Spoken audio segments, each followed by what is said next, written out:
Welcome to the Ari Hoffman Show on Talk Radio 570 KVI, your home for the politically homeless, streaming live at KVI.com and on the KVI app. If you want to be part of the most dangerous show on the airwaves, call or text the Warrior Injury Law Studio line at 206-421-5757. That's 206-421-5757. Coming up this hour, 15-year-old prolific offender in a stolen car plows into Seattle pedestrians. We'll have the latest details on that. But before we get to any of that, time for your daily dose of adrenaline. You want me to stick this into my heart? Are you f***ing nuts? When politicians want to bring attention to something, they call a press conference. And the ones on Capitol Hill love calling them outside with the Capitol in the background so they can make it look like democracy is on their side and they're fighting for the Capitol. Democrats do this more than Republicans. Republicans, the last time I remember them doing a lot of this was during the Tea Party movement. I haven't seen a lot of it recently, even when Joe Biden was president, even when they're pushing back against him. But the Democrats love doing this. So what are they mad about today? Illegal immigration. And our very own Hamas spokesperson from Washington, Pramila Jayapal, was out there today screaming and yelling about why we can't deport the illegal immigrants. And their distractions. We can't let them deport the millions of families across this country who have been doing the work that keeps our economy going every day. We can't let them scapegoat and criminalize immigrants who contribute, who are our neighbors, our friends, our churchgoers, our community around us that we deeply love. Immigrants are us. Immigrants are us, and we all deserve respect and dignity. If you look at the food that's on your table, think about who picked it. If you look at your home... Whoa! I'm sorry, what'd she just say? Oh, we can't get rid of the illegal immigrants because they pick our crops. Wow, how old school Democrat of you. I haven't heard Democrats this mad since we took away their slaves during the Civil War. Oh, this is what we're going with. Just making sure we're going full racism now, full slave owners now. That's the Democrat Party. Nothing's changed, it seems, in a couple hundred years. Excellent. Fantastic. What else did she have to say here? Trump's mass deportation plans are not only going to devastate and separate families like Glicerios and so many others all over again, they're going to hurt our economy. They're going to drive up the prices of food for average Americans. They're going to drive up the cost of construction. It's going to cost more than $1.5 trillion. I'm sorry, I can't. Hang on.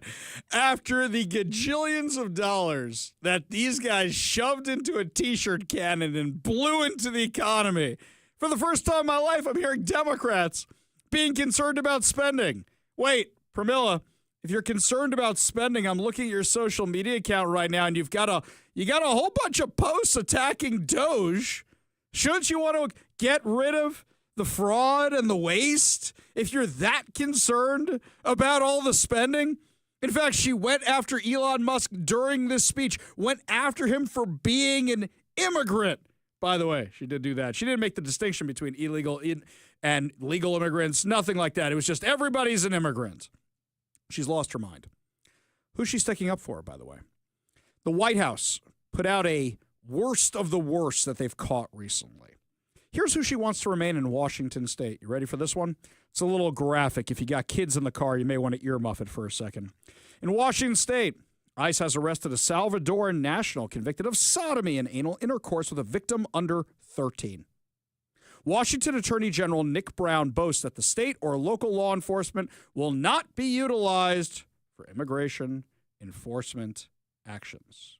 So, the guy who did these horrific things to a victim under 13, you want to keep this person in the country. Just making sure I got that.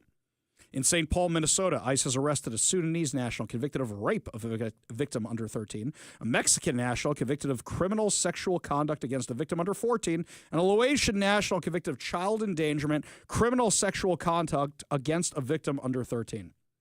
Minnesota Attorney General Keith Ellison warns law enforcement of liability if they enforce immigration detainers and says protecting communities from violent illegal immigrant criminals is not our job. What is your job, Keith, as the top cop of Minnesota. Let's not forget, the new woke Seattle police chief, Sean Barnes, said something very, very similar. Mayor Melvin Carter says targeting violent, illegal immigrant criminals is threatening our safe spaces. Calls it a rapidly alarming situation. St. Paul City Council Vice President Hwa-Jong Kim reminds constituents that the police department cannot and does not cooperate with ICE. In Chicago, Illinois, ICE has arrested a Mexican national convicted of drunk driving resulting in a death, who had an order of removal from 2006, a Mexican national convicted of possession of methamphetamine with intent to distribute, who had an order of removal from 2022, and a Mexican national convicted of negligent manslaughter. Representative Delia Ramirez decries how welcoming states and sanctuary cities that defend our neighbors are a target. Representative Chuy Garcia says no one should live in fear of an immigration raid. Representative Mike Quigley advises illegal immigrants to become familiar with their rights. In Los Angeles, California, immigration authorities arrested a Mexican national convicted of rape who had an order of removal from 1996. Mayor Karen Bass says no one should live in fear due to their immigration status. In New York City, immigration authorities arrested a Chinese national convicted of murder. AOC reminds illegal immigrants to protect themselves, do not open your door, and gave a live stream about how to avoid ICE. By the way, you want to know a few of the others that are around here in our neck of the woods? Because there's a whole bunch of them. Antonio Santiago Vasquez, 45, a citizen of Mexico, was arrested by ERO Seattle with assistance from the Border Patrol. Santiago Vasquez had been previously removed from the U.S. and at one point arrested by local law enforcement suspected of stabbing 4 people. Wilson Delcid Castillo, 32, a citizen of Honduras, was arrested by ERO Seattle in Federal Way, Washington.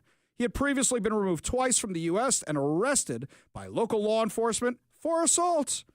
Blaine Sector Border Patrol agents on February 19th assisted ICE in arresting Hilario Sanchez Lopez in Linden, Washington. Sanchez is an illegal immigrant from Mexico with multiple prior deportations and previous arrests for assault, DUI, and negligent driving.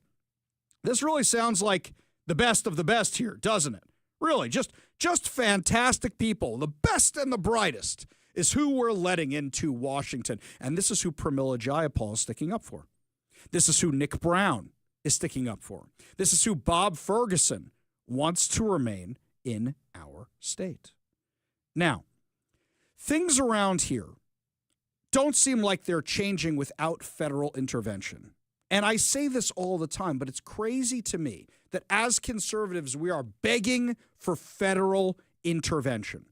Right around here, how many problems do we have with drugs? You see it on the streets of Seattle. I was walking to Seattle Center yesterday, and as I was walking past that children's theater on the right as I was entering in, some dude was screaming at the sky. Just to himself, nobody else around, anything, clearly homeless, clearly on something, clearly suffering from some kind of mental health crisis.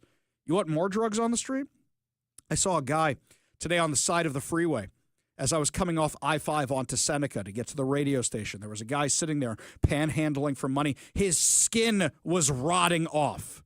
That's from those drugs, the tranquilizers and such, that Jonathan Cho covers all the time. Their skin is literally melting off. Now, I'm sure some of that stuff comes from across the border, don't you think? Shouldn't we secure the border a little bit to try and save lives? No, around here, what do?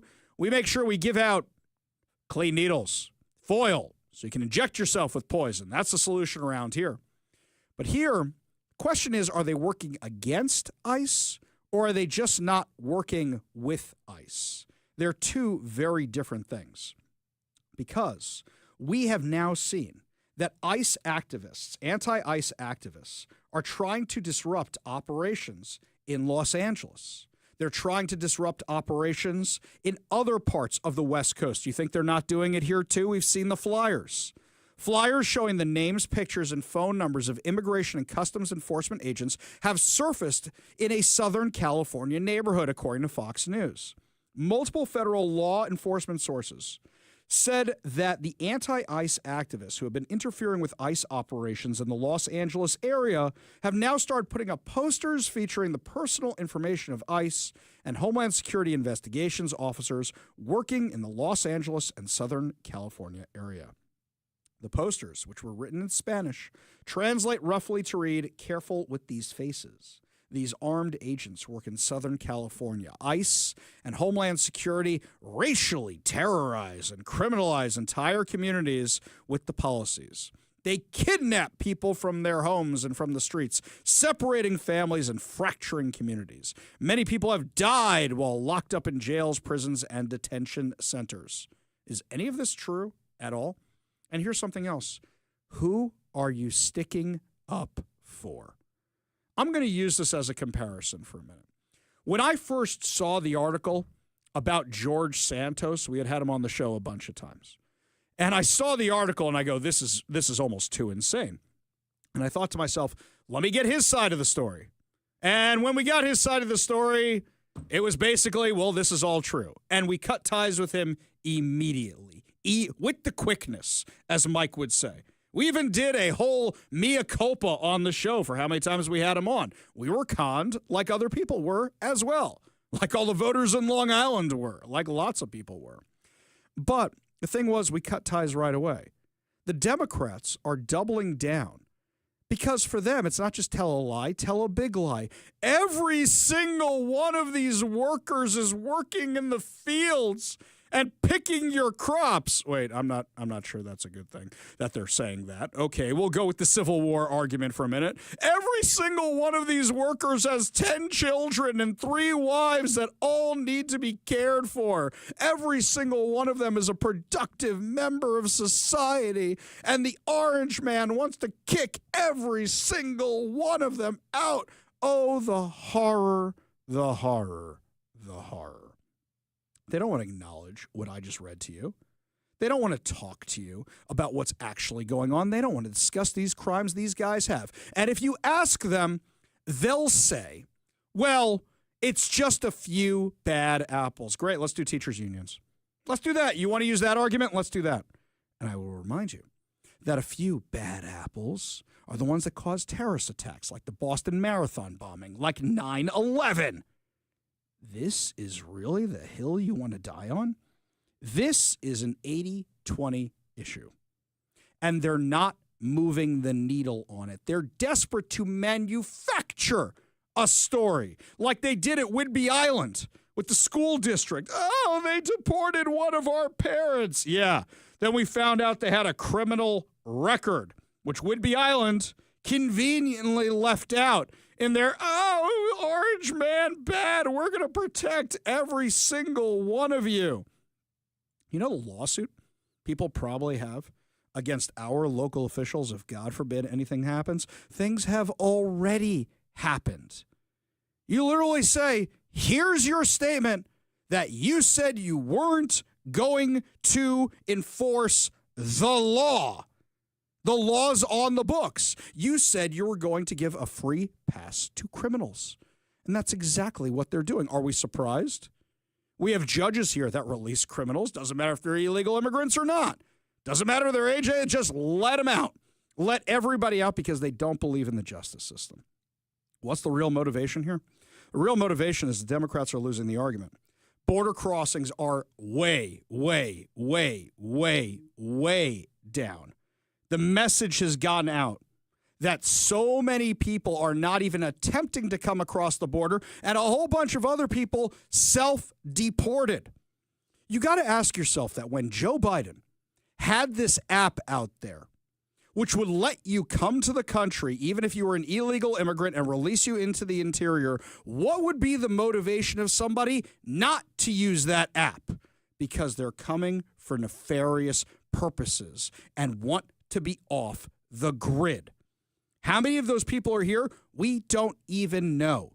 I've heard 7 million illegal immigrants. I've heard 10 million illegal immigrants. I've heard 15 million illegal immigrants. We do not know. At the end of the day, the Democrats are on the wrong side of history of this one. They're trying to make it seem like it's Ellis Island and these people are running away from persecution. That is not what this is at all. They are coming here to be criminals, to sell drugs, to traffic human beings, to escape whatever legal problems they have in whatever country they came from. And the Democrats are sticking up for them. I hope they continue to do so. You know why? Because it's not popular with the American people, and they will continue to lose elections. And while that's political, Ari, saying that, the truth is, I wish they would stop. I wish they would stop. Because all this advocacy, they're just going to turn a blind eye when, God forbid, tragedies happen, like Laken Riley. How many other cases do we need to list like that? How many parents are angel parents that don't need to be? How many overdoses have we had because some kid got hooked on drugs because it was so easy to get? Do you know the line items that I have found digging through the finances of Washington schools that they're spending on drug prevention and how it's going up and up and up and up every year? Should be asking the Democrat politicians why they want to see more drugs in this country, why they want to see more criminals in this country, why they want to see more gangs in this country. We go to the Warrior Injury Law Studio line, take a call from John in Redmond. John, what's going on? Ari, I just grieve for what you see along the streets, but those lives are already largely lost. But how many in the future are going to be suffering the same thing? And I think that President Trump's efforts to slow the influx of drugs is absolutely essential. And I can't imagine why anybody would oppose that. Well, let's take you, John, for a second. You sound like a very reasonable fellow, right? So you would say there's all this pain and suffering that comes with it, right? You're probably the kind of guy who, if I put a bowl of jelly beans in front of you and said, one of these jelly beans is poison, you would say, well, then I'm going to throw out the whole bowl. You seem to me like a 5-second rule kind of guy. When the food falls on the floor, you don't pick it up, you throw it in the garbage, right? So you don't go with the 5 seconds or the 10 seconds, right? But the Democrats say, well, you know what? To make an omelet, you got to break some eggs. And for them, It's about voting. It's about power. And you, John, you're a good person. You're not in that mindset. That's the problem right there, where you have to really get into that twisted mindset of we want to win elections and we don't care what it takes. That's the difference. I'll give you the last word, then I got to run. I just applaud your voice every day, Ari.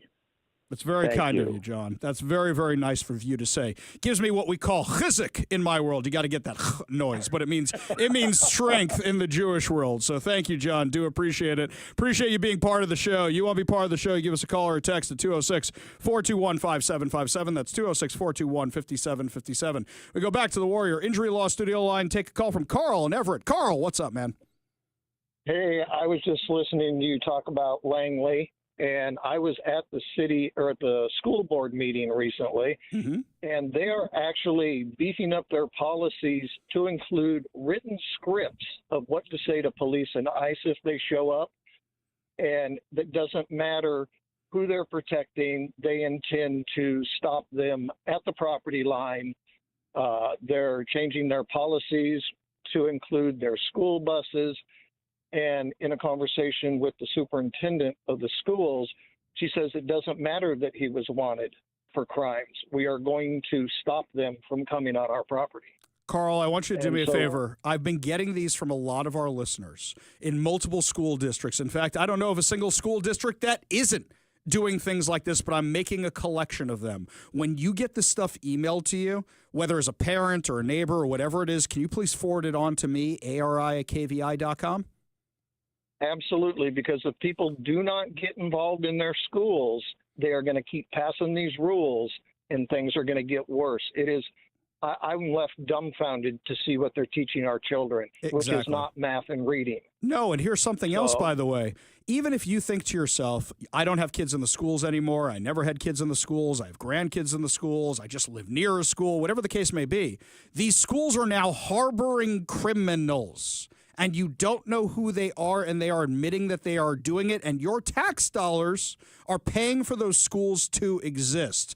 Carl, please make sure you forward those things to me. ARI@KVI.com. That's ARI@KVI.com, and appreciate you being part of the show. By the way, that goes for anybody in our audience. If you're getting this insane stuff from your school district, please forward it on to me. ARI@KVI.com. That's ARI@KVI.com. Got time for one last quick call. We go to the KVI studio line. Take a call from Leonard in Shoreline. Leonard, what's up, man? Hey, I was just thinking myself, though, too, Ari, that I do believe what you said is very true about these illegal immigrants and these politicians that are getting in the way of law enforcement and ICE. And it won't be long now before Tom Holman, the ICE director, comes down here to the state of Washington, that includes Seattle, and start arresting these politicians for not following along with the law. That reminds me, I got to check in with my ICE contacts about my ride-along. I asked them about it a while ago. I want to check back in and see if we can get one of those. Leonard, appreciate the call. Appreciate you being part of the show. You want to join us today? You want to weigh in? You give us a call or a text at 206-421-5757. That's 206-421-5757. When we come back, my friends, 15-year-old prolific offender takes a stolen car for a joyride, plows into a bunch of pedestrians who are now fighting for their lives. We'll give you the details when we come back. You're listening to the Ari Hoffman Show on Talk Radio 570 KVI.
The story's been going on for a few days now, but we just got the charging documents yesterday. Or now we found out a 15-year-old suspect with a history of priors is facing more charges after allegedly driving a stolen vehicle into 3 pedestrians in Seattle Friday afternoon, leaving them seriously injured. According to court documents we got a hold of, the teen was also attempting to run people over in the area approximately 30 minutes before the hit-and-run incident. Just out for a joyride? Sure, what is it, death race? Death race is where you go around hitting people for points, right? Oh, lady with a stroller, old lady in a wheelchair, let's hit him. This kid was out for a joyride just trying to hit people, allegedly. Yeah, looks like it actually succeeded, and now you got 3 people in the hospital. Bravo. Well done. You know, I use this case to illustrate something. It'd be one thing if the kid boosted the car and wanted it because he wanted a Porsche or something like that. Not good. But this one was out there trying to hit people. There is such a thing as a bad seed. There is such a thing as a kid who cannot be saved. And as a guy who works with youth a lot, I can tell you there's nothing more painful than when you realize it. They used to tell us all the time, you guys are not social workers. You're in charge of the fun. You're in charge of giving them a spiritual connection to Judaism or whatever it is. You guys are in charge of taking them to laser tag. You are not social workers. Now the problem is the social workers go, oh, you poor thing. Are you sure you're the right gender? I got parents who are telling me they're having issues with their kids, and they don't know which psychologist to trust because they're worried the psychologist is always going to say, let's trans the kids. Around here, that's the case. Oh, you ran a bunch of people over with a car? Maybe you think that you're a Decepticon. You're a transformer. That's what it is. We need to transform you. Insane. 3 pedestrians were taken to the hospital with life-threatening injuries after they were hit. According to Seattle police, the victims were in the crosswalk when they were hit by a speeding vehicle that ran a red light. By the way, we're not being pursued by the police. You know why? The police backed off the pursuit because they thought it was too dangerous in the neighborhood they were in. This person just flew right through it. So you can't blame the police pursuits on this one. One of the pedestrians, a 21-year-old man, remains in serious condition at Harborview Medical Center, while the other 2 victims, a 20-year-old woman and another 21-year-old man, are in satisfactory condition. Jeremy Harris from KUOW News took pictures of the car.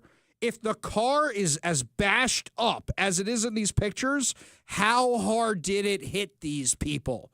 It looks like it ran into a deer or something. By the way, Jeremy Harris did notice that the entire steering column had been disassembled so they could break into the car. Teen suspect has prior convictions for 5 felonies and 1 gross misdemeanor. A warrant was issued for the teen's arrest on February 11th when he failed to report to his parole officer. According to the King County Prosecuting Attorney's Office, in 2024, the teen pleaded guilty to theft in the 1st degree, burglary in the 2nd degree, taking of a motor vehicle without permission, which means theft, by the way, 2nd degree for a case involving burglary of a Rite Aid and a stolen vehicle. Under state law, the case could not be moved to adult court. Now you have a legislative problem. So maybe instead of trying to redesign the Washington state flag, maybe, just maybe, instead of trying to tax cow farts, maybe you guys could say, you know what? Certain crimes, enough times at a certain age, you're going to big boy court because this is nuts. The teen was sentenced to 15 to 36 weeks. That's it? That's like camp. That's like a gap year. For felony theft charge, 15 to 36 weeks for a felony burglary charge and 30 days for the felony vehicle theft. 30 days for vehicle theft. Do you get to keep the vehicle? Along with 12 months of community supervision. And the sentences were served consecutively. In another case, the same teen pleaded guilty to 2 counts of robbery in the 2nd degree, unlawful display of a weapon. These involved armed robberies of a 7-Eleven. And once again, because of state law, the case couldn't be moved to adult court. In that case, the court gave the respondent credit for 176 days already served and directed him to report to a juvenile probation counselor. A counselor! So, this kid had been found guilty multiple times before. Oh, you just need counseling. Let's put you in a room, have you talk about your feelings instead of jail, instead of big boy jail. Judge found there to be a serious risk to public safety, ordered the teen held in secure detention after what happened on Friday. If convicted on all charges related to this latest case, the teenager could face a sentence of 6 to 8 years and detention. And you know what? That's where they belong. They are a threat to the general public. The question is, what do you do with them while they're in jail to deprogram them? Because otherwise they're going to head right back out on the streets. Instead, you know what they're probably going to be subjected to? A whole bunch of DEI garbage. Oh, it's not your fault. You're the victim here. It doesn't matter that you mowed down 3 people and tried to hit a whole bunch more. Doesn't matter that you have a track record of all this. You're the real victim, and we're going to take care of you. Absolutely, absolutely insane. Speaking of victims, state-sponsored media is now really mad. We are calling out how much money they are getting from the government. We'll discuss what happened when a reporter from KUOW called me. When we come back, you're listening to the Ari Hoffman Show on Talk Radio 570 KVI.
Do you guys remember the name Simon Ateba?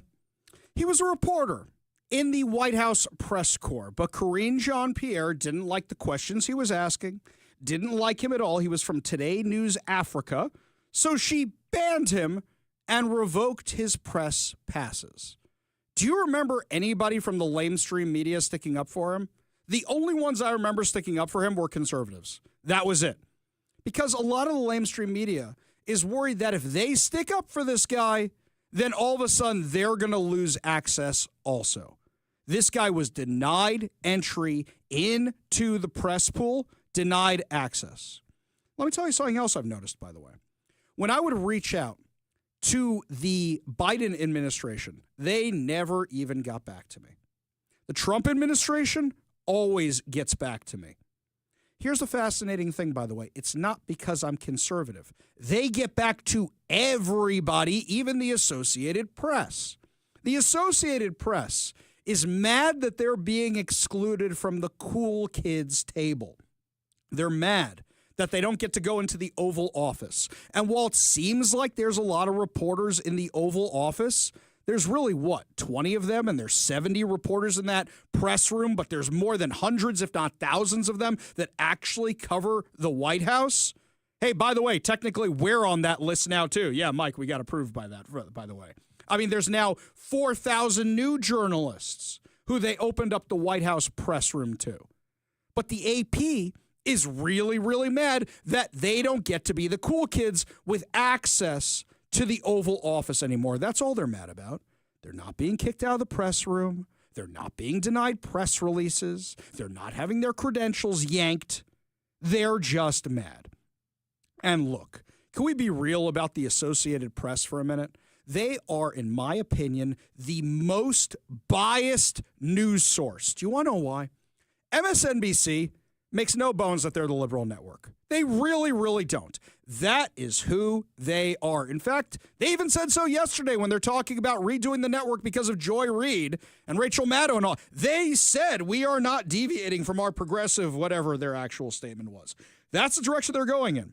I respect MSNBC for wanting to do that. I think it's stupid, but at least I respect them for being transparent about it. The problem with the Associated Press is they pretend to be what we call in the Jewish world parv, neither meat nor dairy. They just pretend that they are just bland news with no spin. And as I've said before, if you want to see AP's spin, all you got to do is look at election night, where every Democrat is just a Democrat, but every Republican, Trump supported, endorsed, January 6th riot, every single one of them, every single time. Watch the next election. You will see it. That's where you see AP's bias. And the reason I think they're the worst is because they try to pretend like they are a non-biased news outlet when really they are the most biased ones, and then their reporting goes out to so many people. For example, there's tons of people that subscribe to the AP Wire service.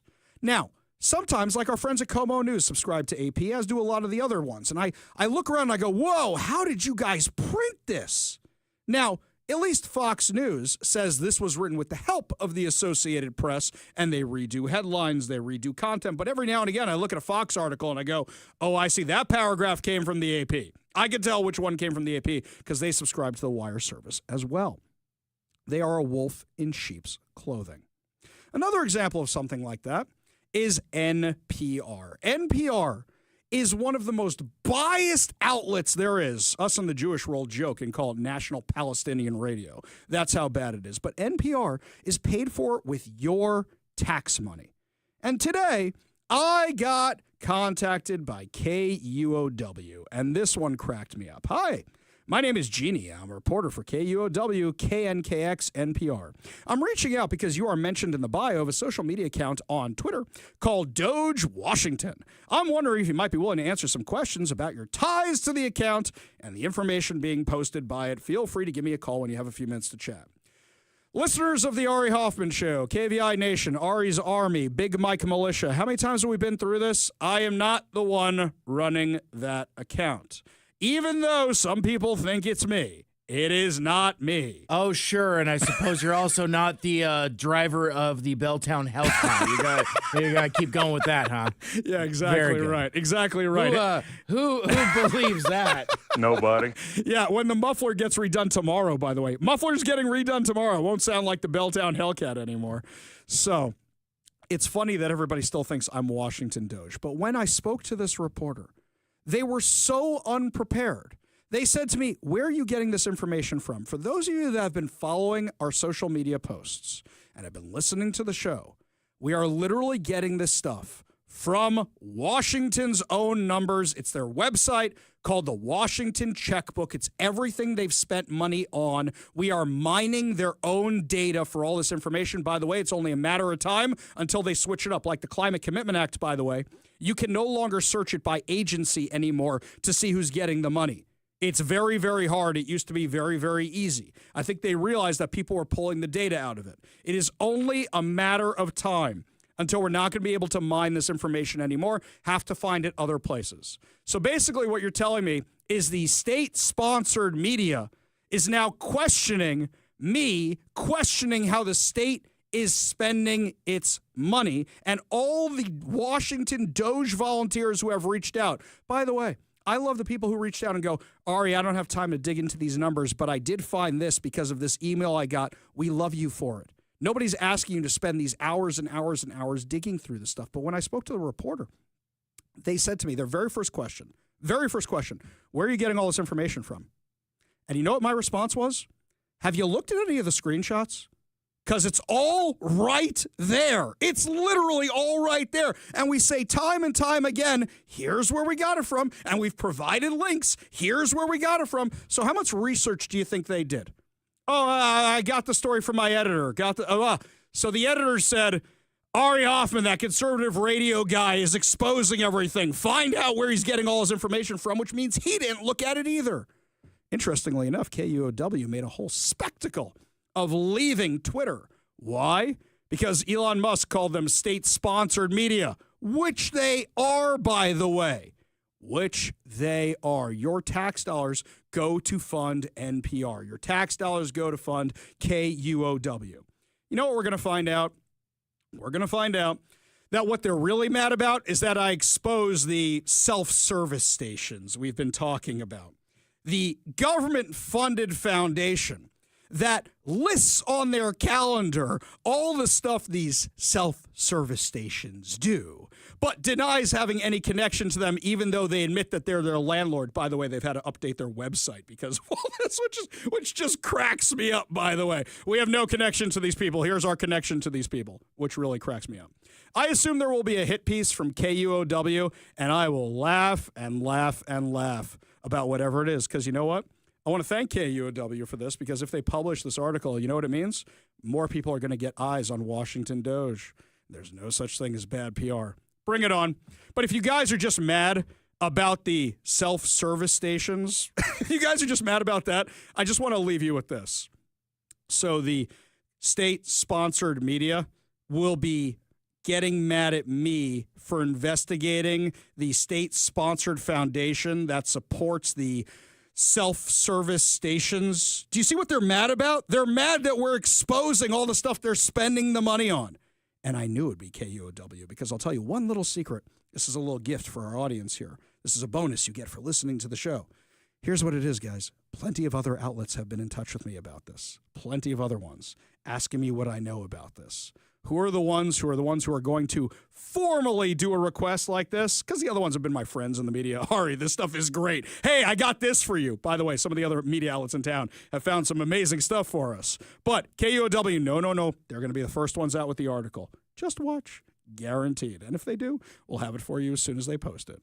We got a whole lot more to discuss as the show continues, my friends. Speaking of all this stuff about sex, the NSA employees weren't talking about keeping you safe from terrorists.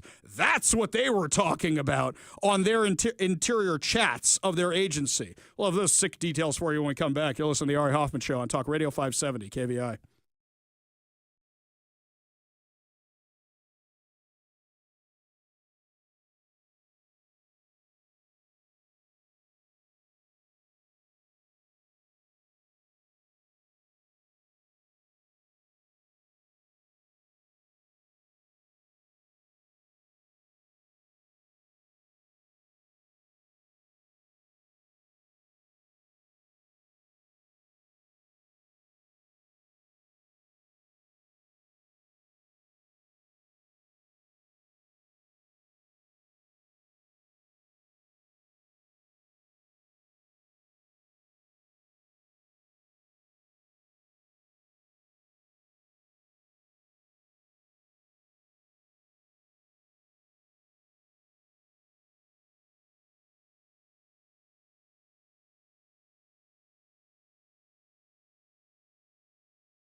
You think things are bad here, my friends? Listen to what's going on in Wisconsin. In their budget recommendation, they're starting to change verbiage.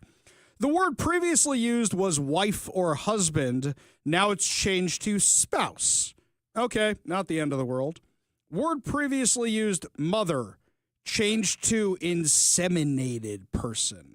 That just gives me the ickies. Inseminated person. I don't even know what that means. Word previously used paternity, changed to patronage. Wait, we're giving people money? Now, what are we talking about? Is that the thing you get when you're like a rabbi or a priest or a minister? Word previously used father, changed to natural parent. Well, which natural parent, mom or dad? I'm very confused. Word previously used man or woman, changed to person. This is bonkers crazy pants. You think they're not going to do this here? Have they already done this here? I can't keep track of all the craziness they do. We say all the time, what are our national security agencies? What are our law enforcement agencies doing when they drop the ball on something when they didn't see something coming, right? Oh, they were on the FBI watch list, but nobody was actually watching them, whatever the case may be. This one you may want to earmuff the kids a little bit for. According to the Post-Millennial, Chris Rufo revealed on X and in a new report out from City Journal that employees at the National Security Agency have been involved in explicit conversations in government chat rooms while on the clock. These workers are part of the federal intelligence community. An NSA spokesperson promised that the agency will take action against any and all employees that abused the system.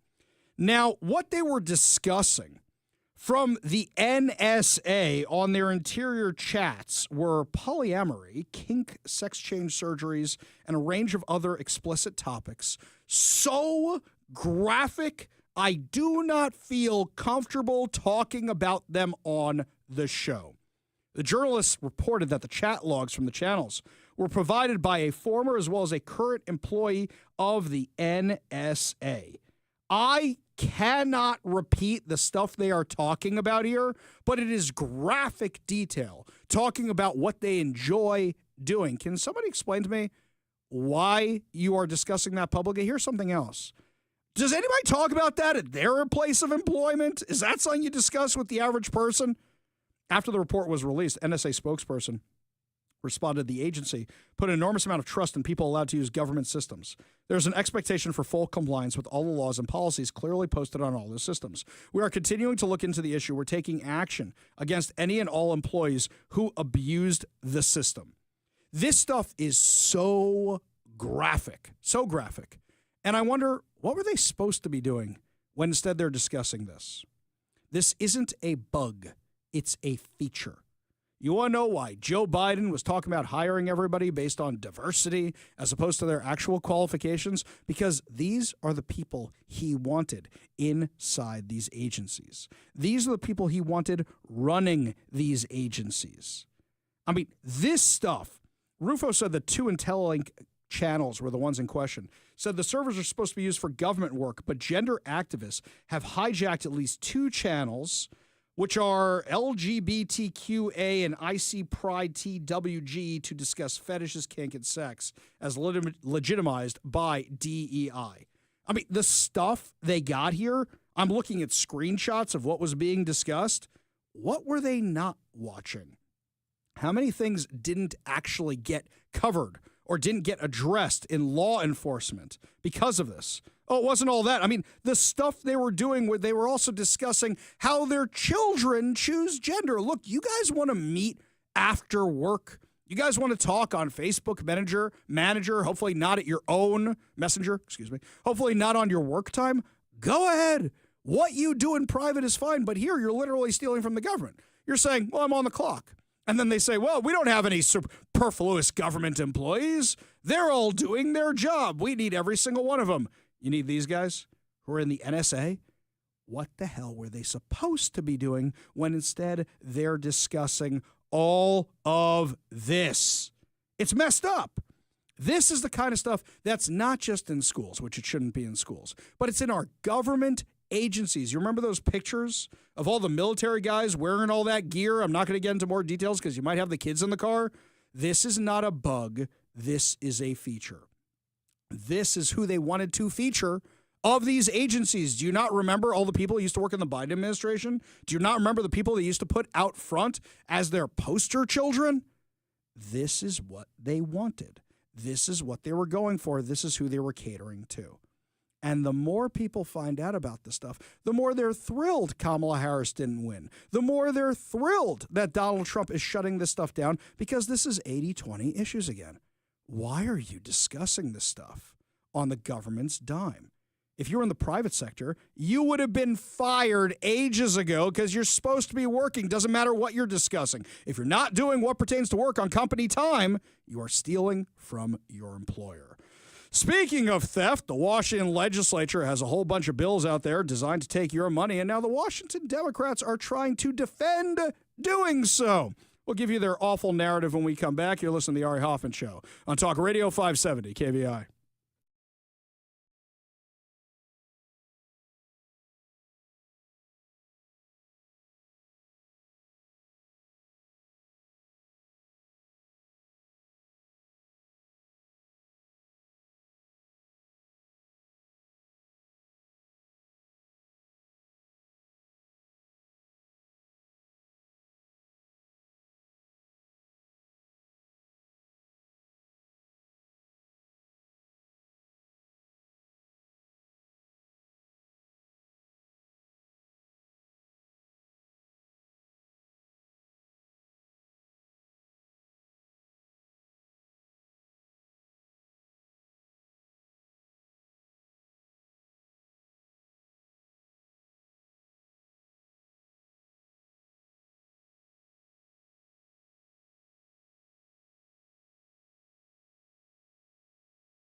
Welcome to the Ari Hoffman Show on Talk Radio 570 KVI, your home for the politically homeless, streaming at KVI.com and on the KVI app. If you want to be part of the most dangerous show on the airwaves, call or text the Warrior Injury Law Studio line at 206-421-5757. That's 206-421-5757. Coming up this hour, Trump is looking to sell the Nancy Pelosi Federal Building. Well, she's always been for sale, so what's wrong with selling her building? But before we get to any of that, we've been having a lot of discussions about Senate Bill 5382, which a lot of people have called the initiative killer.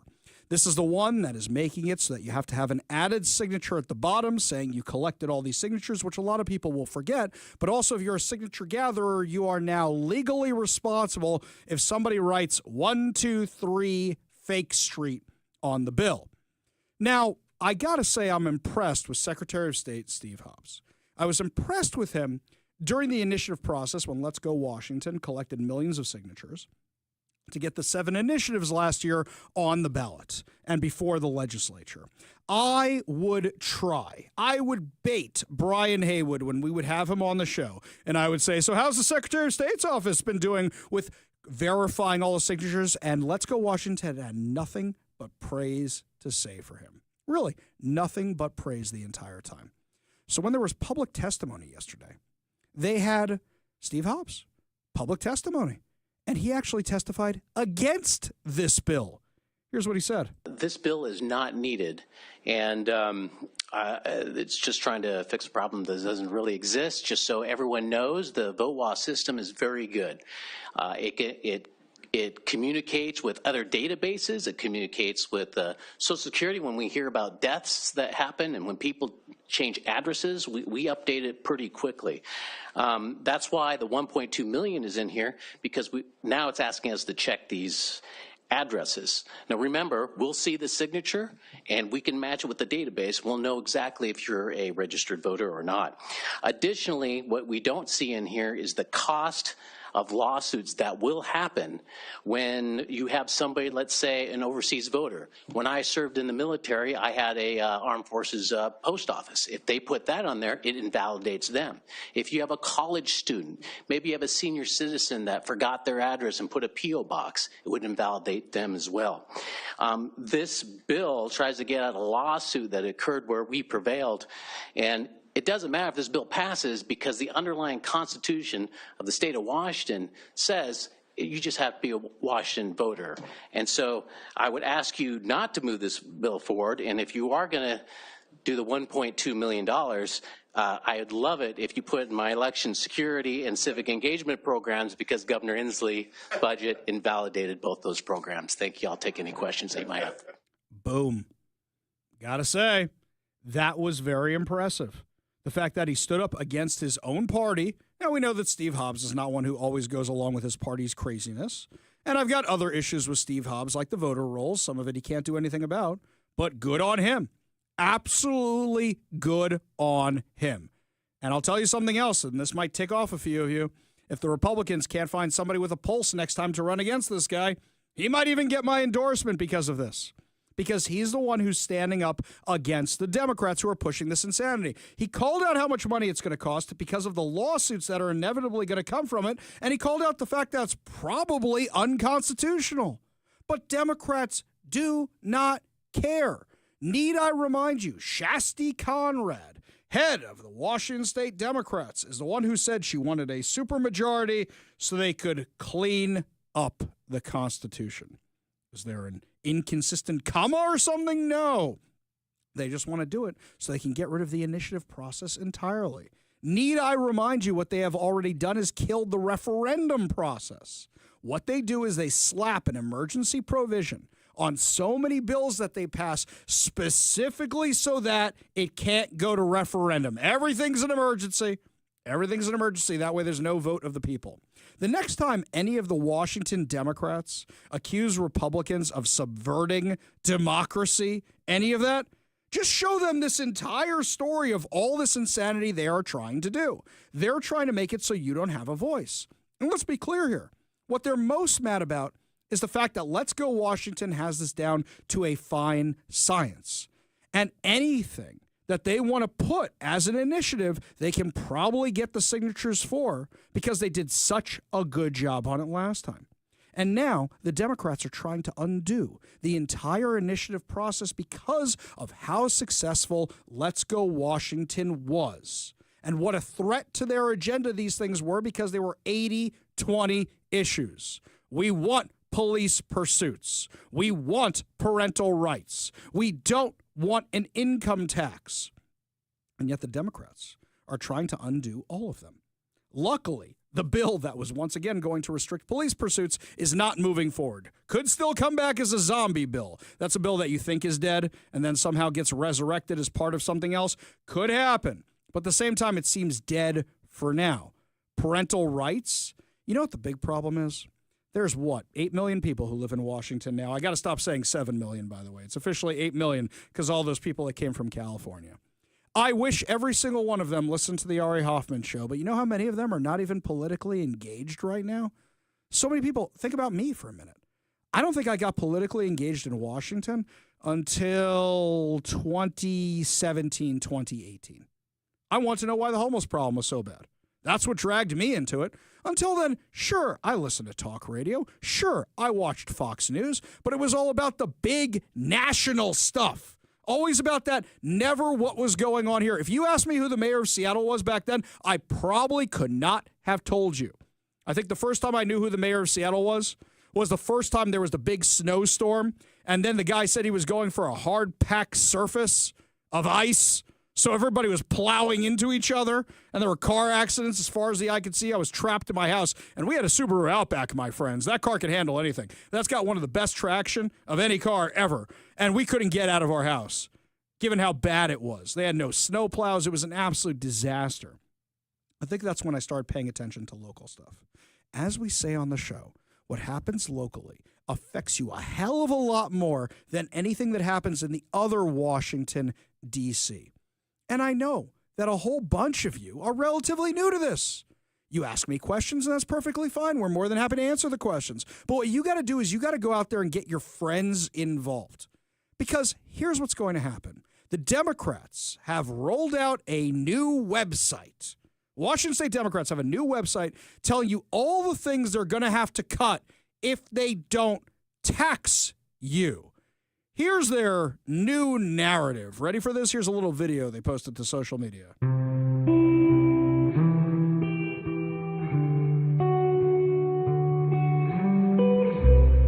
We made really good policy that a lot of Washingtonians across our state have benefited from, and the need grew. We know that folks have been struggling long before COVID, and that folks were falling through the cracks. Those cracks got bigger during COVID, and so the safety net that we created to catch folks so that they had tools and resources to build back up, it got really big, and we realized that. I think it's important that we understand we got here doing the right thing. So how are we going to deal with almost $12 billion in cuts? If we were to just cut, we're going to see people hurt and suffering across Washington. So in order to balance that out, we're going to have to raise revenue. We definitely don't have a good tax system that doesn't require folks to pay their fair share. And so what we've seen is wealthy people are still making gains, which is great. We want folks to make gains in Washington, but we need those gains to be across the board. Otherwise, we have this wealth gap. The wealth gap keeps our communities so far apart, we can't create a Washington that works for everyone.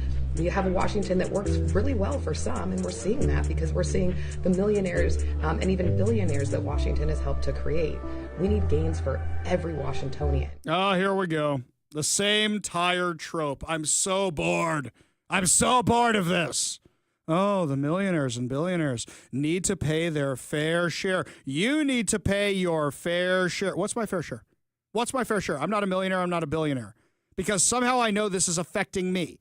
You guys raise the price at the pump. You guys are trying to raise the lid on property taxes. You guys are trying to tax every single aspect of my life. My car tabs, for example, to pay for a train I never use. Really, at this stage, you guys are spending so much ridiculous amount of money. Here we go. Ready for this? They claim $3.5 billion is going to be cut from healthcare. You know what? We've already found $1.5 billion of nonpartisan cuts, things that are being spent on absolute stupidity, thanks to Doge Washington's volunteers. So how about you guys try enacting some of that stuff before you start cutting health care? By the way, I kind of wonder what's in health care. Is sex change surgeries in health care? Abortions in health care? What else is in health care? Human services and early learning, $1.3 billion. Human services. Does that mean homelessness? Well, you guys have funded so much money into that, poured a whole bunch of money into that, and it's only gotten worse. Early learning. How are the grades around here? Higher education, $1.1 billion. You have wasted money where so many of these kids can't even balance a checkbook when they come out of college. And now you want to pour more money into that? It's a failure. How about you say, we want more people having blue-collar jobs. We want more mechanics. We want more plumbers. We want more electricians. College is not for everybody. Oh, wait, then they wouldn't be in the indoctrination centers. Long-term care and developmental disabilities. Oh, you mean your stupid long-term care tax that you're taxing every single one of us to make this awful Frankenstein monster, which is the worst parts of Social Security, the worst parts of Medicare, and you're taxing all of us for it. And here's the crazy thing. If somebody moves out of Washington, it's not transferable. They can't take it with them. Behavioral health. Oh, are you guys doing anything about the drugs that are affecting people's health? Oh, no? No, you're just letting whatever drugs come in? And now you're mad about corrections. Oh, now you guys are in favor of law and order. Now all of a sudden you are. Funny, because aren't you guys the ones who are always trying to close down the prisons? This website is complete and utter BS. They are trying to scare you with this. And notice, here's what it says at the very, very top. What does a no revenue budget mean? Not more taxes. They use the term revenue because they don't want to use the word taxes because nobody wants more taxes. Yesterday, towards the end of the show, we were making fun of Bob Ferguson. Bob Ferguson put up a post of a picture of the hallway of the governor's office. And he said, well, we're not going to be spending $70,000 on new carpets this year because we're trimming the budget. $70,000 out of a $16 billion budget deficit. Wow. That's only 0.0000438%. Woohoo! Wow. We're really making progress now, aren't we? By the way, I have another question. Who is your contractor? $70,000 for carpeting? What union stooge did you go to who's an insider that you awarded that contract to? Call Empire. Call somebody else. That's ridiculous. You guys are paying that much for flooring, by the way, for carpeting on top of marble floors. You can see the marble floors underneath this mess. Now, my wife did point out to me, by the way, she said, well, yeah, they probably found out that marble's slippery and women in heels are slipping on the marble, so they probably put carpeting over it. Okay, so government stupidity. You drop a ton of money on the marble without considering that, and then you have to put carpeting on top of it. Bravo, everybody. Plus, that carpeting doesn't look like it needs to be replaced. Wow, $70,000 whole dollars out of a $16 billion budget deficit. How about you guys cut the $8.8 million going to a teachers union that isn't helping in the classroom?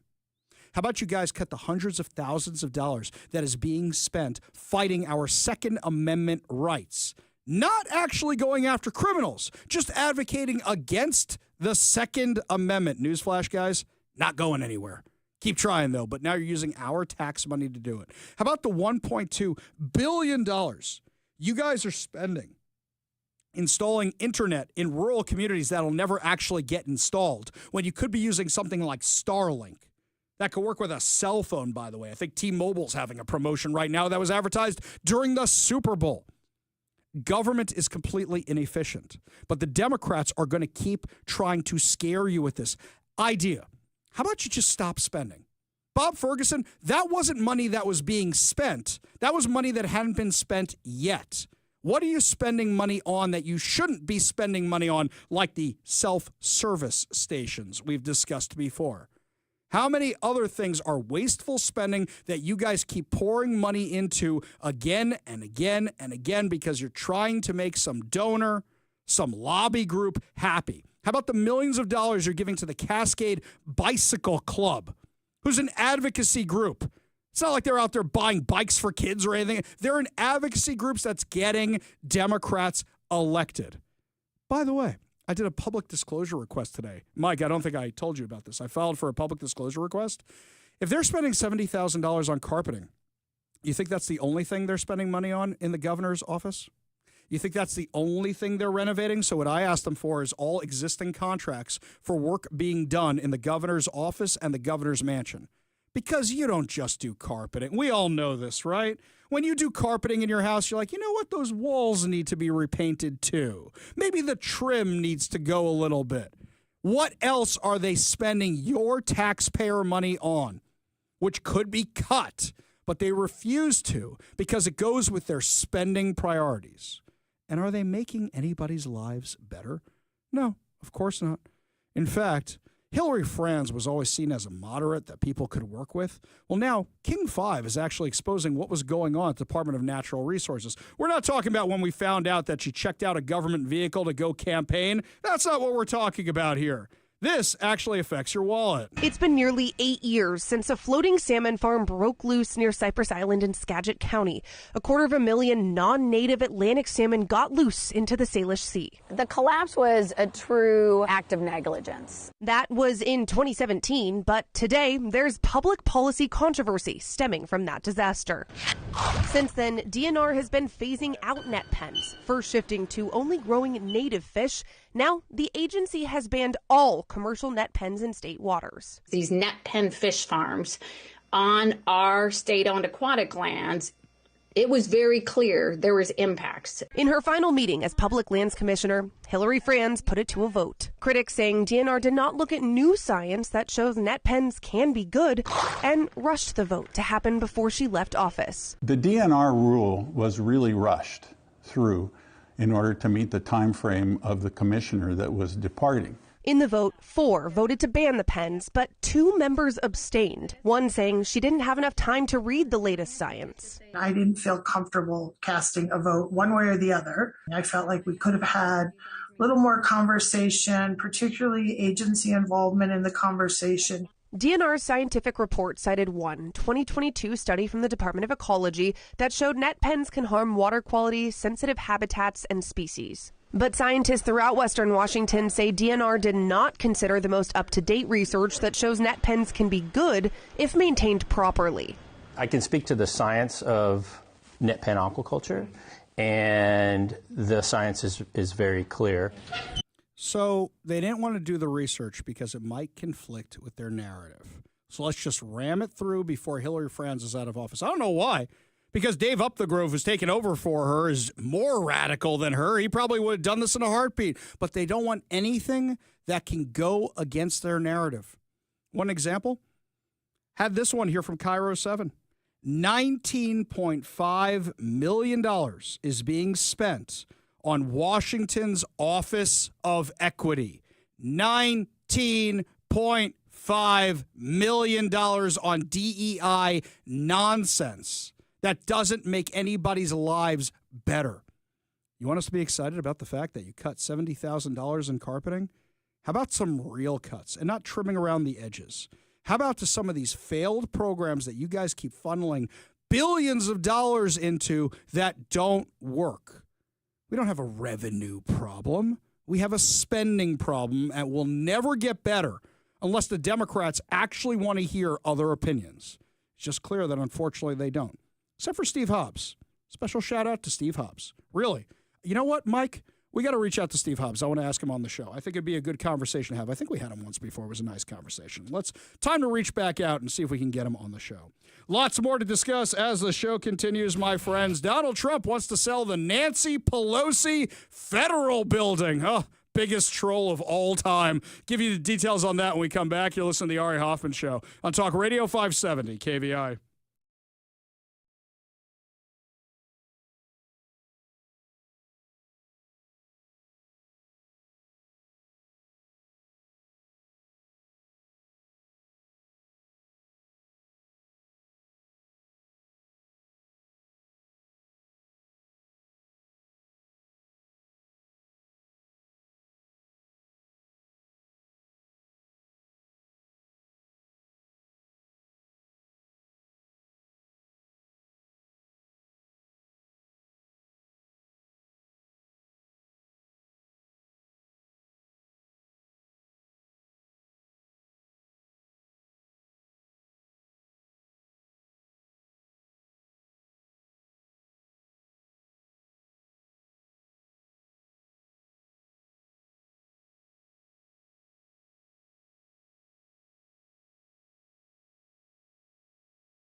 According to Fox News, President Donald Trump's White House is looking to sell 2 prominent federal buildings in San Francisco, including the recently dubbed Nancy Pelosi Federal Building. Well, she's for sale, so why shouldn't her building be? Oh, come on. That was funny, right? No? Okay.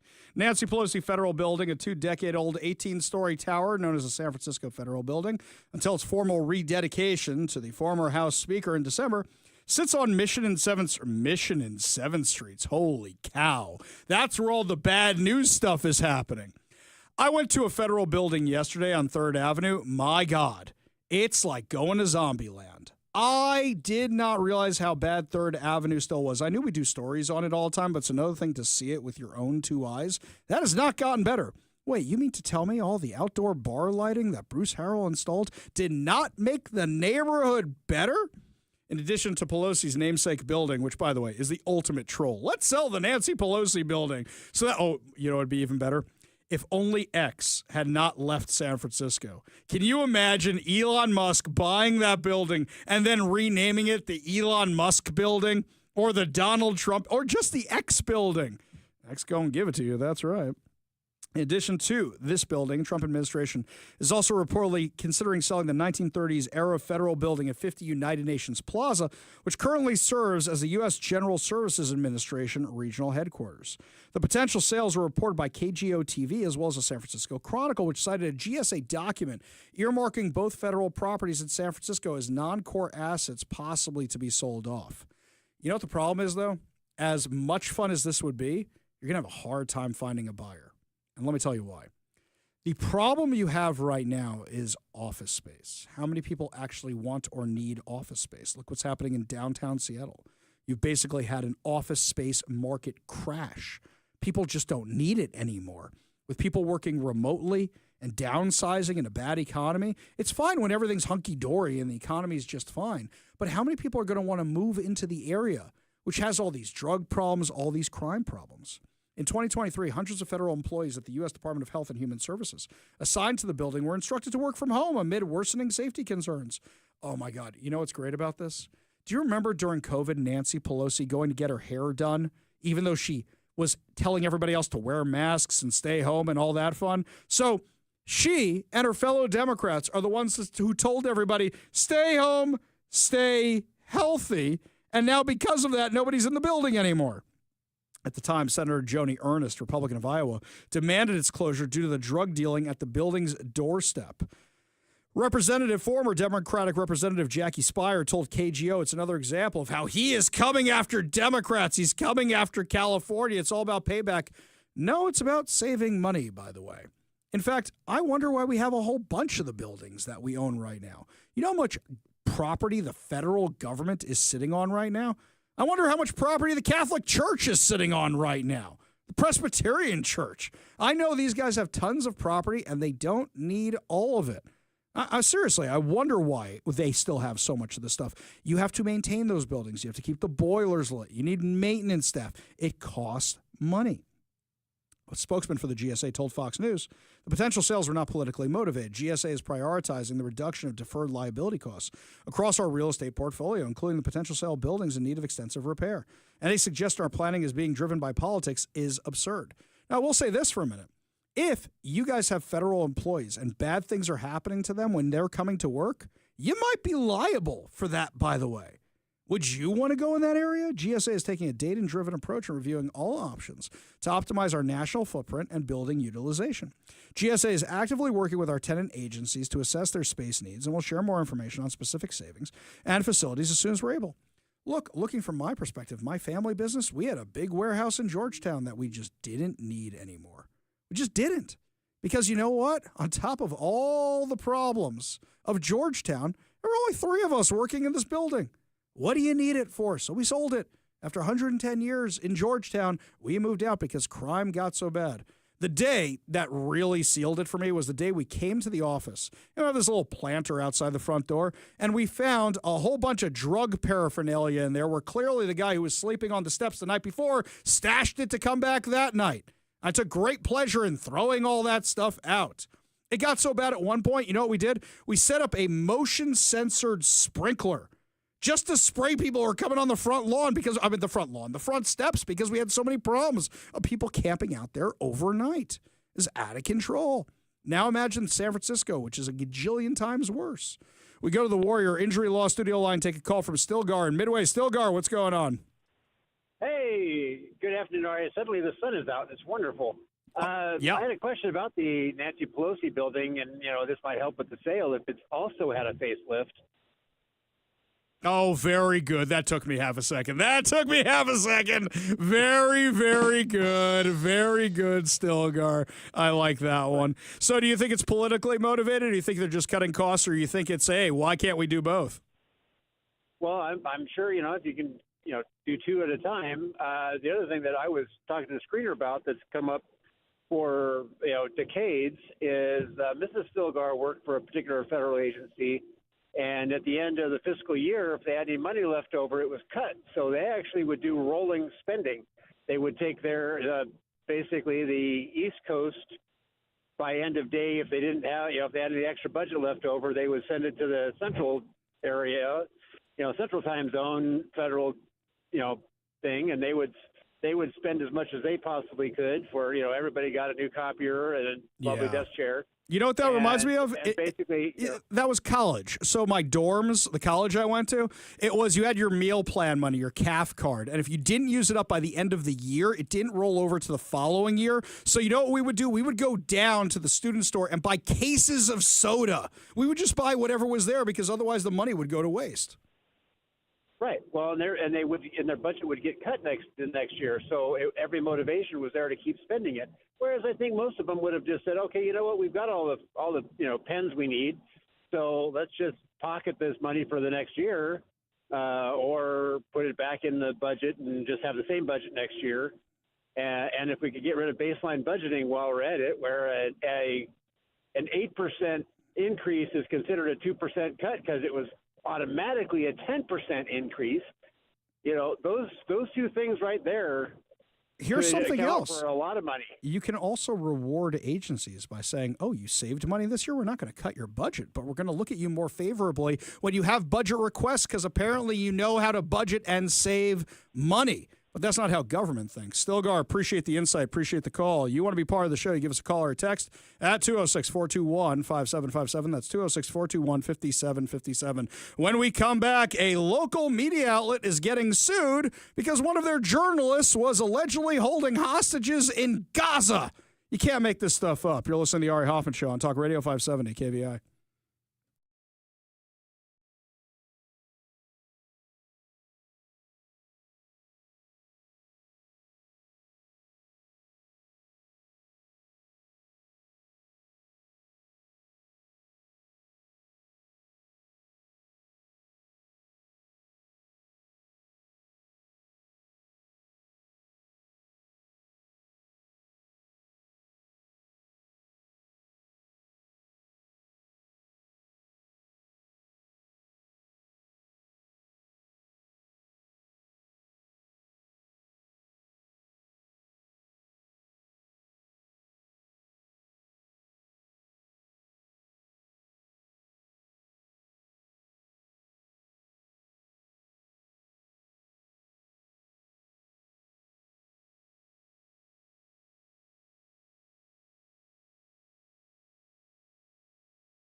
Welcome back to the Ari Hoffman Show. Just a reminder, coming up at 5:45, your chance to win fantabulous prizes, including $50 Daniel's Broiler gift card and tickets to the Bremerton Air Show. Yet another reason, always keep your radio tuned to 570 KVI, left on your dial, always right on the issues. You can also stream us at KVI.com, download the KVI app, and of course, subscribe to us on whatever your preferred podcast platform is. We go to the Warrior Injury Law Studio line, take a call from Jason and Lacey. Jason, what's going on?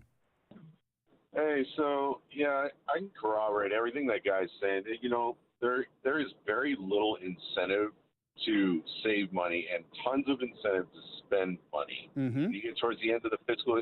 I was in the Army for over 20 years, and I dealt with a fair amount on the unit budgets, and there was all the incentive in the world to spend as much as you could. You know, when you got near the end of the fiscal year, if you hadn't spent everything, you spend like crazy trying to spend as much of that budget as possible, not to have any, because for fear of losing that money on the next budget cycle. Right. It's really messed up. It's really messed up. There's a lot of other. I mean, I really hope that that the military starts looking at their own. Well, I mean, there is a form of DOGE in the military, but I mean, come on. You looking at stuff like, I dealt with supplies a little bit too. I mean, like $186 for a carpet-painted washer, stupid things like that. I mean, come on. They award these contracts. It used to be the fact that, you know, it was the lowest bidder that got the contracts for selling stuff to the military. But the past 20 some odd years, it's been who's got their back scratched by, you know, so-and-so, and who's got the hookup with whatever general, and then they get awarded the contracts. Yeah. And they're long-term contracts, so nobody can touch these things for decades. Exactly. And, you know, I mean, just it's ridiculous. Well, Jason, think about this for a second. And actually, TJ reminded me of this. TJ wrote on the text line, speaking of assets, back in 1994, the state of Washington had billions in assets, not even in Washington state buildings in other cities. Why can't we sell those to cover our budget? Here's a better question for you, Jason. We have all these problems with Seattle public schools right now not making budget. They have a declining enrollment. I know they keep thinking it's going to come back, but it ain't going to come back. So instead, do you realize what would happen if they closed a few schools, sold those buildings to the private schools that are busting at the seams? They could solve their budget problem overnight, but they won't do it.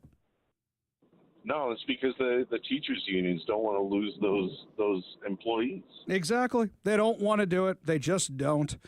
Jason, appreciate the call. Appreciate you being part of the show. Appreciate the perspective. You want to be part of the show, give us a call or a text at 206-421-5757. That's 206-421-5757. Eben in Bonnie Lake, he says, keep the name on the Nancy Pelosi federal building and just use it to house all of the homeless drug addicts.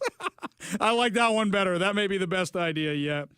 Switching gears for a minute here. So a lot of times people wonder how the stuff in the Middle East affects them. Right here in our backyard, we have an outlet called the Palestine Chronicle. It's a Washington-based 501c3, and they've had a new lawsuit filed against them because, according to the suit, a Palestinian terrorist who held Israelis hostage in Gaza told his captives that Hamas was coordinating with allies on U.S. college campuses and in the media. This lawsuit we got a hold of was filed by former Israeli hostages Almog Meir John, Andrei Koslov, and Shlomi Ziv. They were kidnapped from the Nova Music Festival on October 7, 2023, when Palestinian terrorists invaded Israel. According to the suit and the IDF, the Israeli Defense Forces, the three were held in a Gaza apartment by Abdallah al-Jamal. Ab-Jamal was a writer for the Palestine Chronicle, a Washington state-based news outlet operated by the People Media Project, a U.S.-based tax-exempt nonprofit. The suit is backed by the National Jewish Advocacy Center, which filed it in a federal court in Washington. The complaint states that the Palestine Chronicle gave al-Jamal a platform to disseminate Hamas propaganda and provide material support to Hamas, a U.S.-designated terrorist organization, in violation of international law. Ziv stated in the complaint that al-Jamal repeatedly expressed his hatred for the state of Israel and the United States and told his captives that Hamas was in contact and actively coordinating with its affiliates in the media and on college campuses. Now, I have a question. Was this a guy just making stuff up to torment them, or was he serious? Because we know we have found the money trail leading back to terrorist-linked organizations multiple times. A Hamas member who held Israeli hostages in Gaza told the captives that the terror group was coordinating with allies on college campuses and in the media, according to the lawsuit filed on Friday.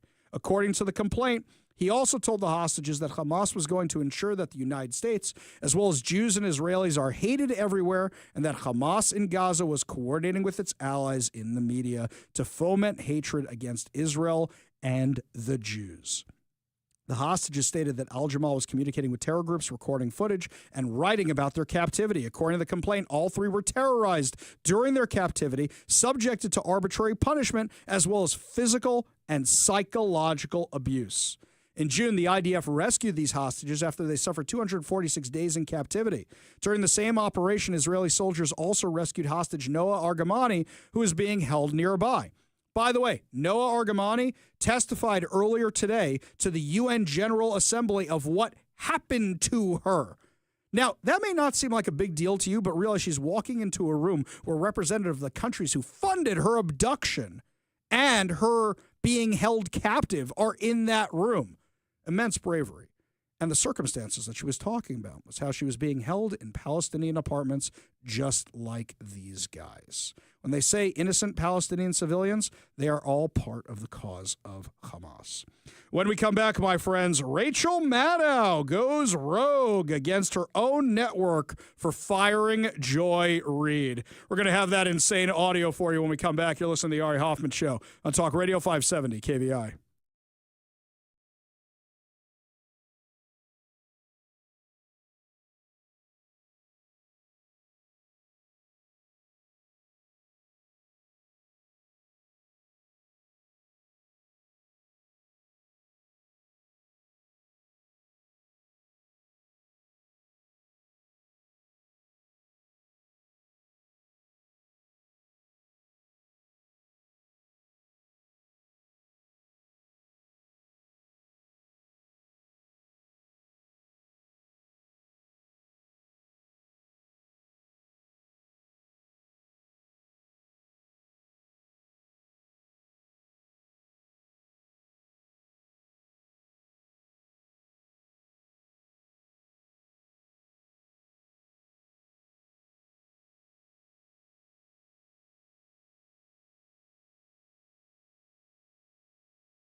Welcome back to the Ari Hoffman Show. If you want to see this beautiful face and this receding hairline, check out our video stream over on Rumble, Facebook, X, and KVI's YouTube, my friends.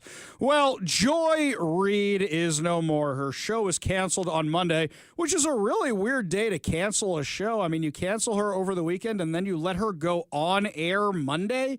That's weird. Trying to give her a chance to say goodbye. Oh, and MSNBC was probably thinking, hey, maybe people will tune in for the crazy. And I think it's the same people on our side who always tune in for the crazy so they can clip it and use it against the other side who are paying attention.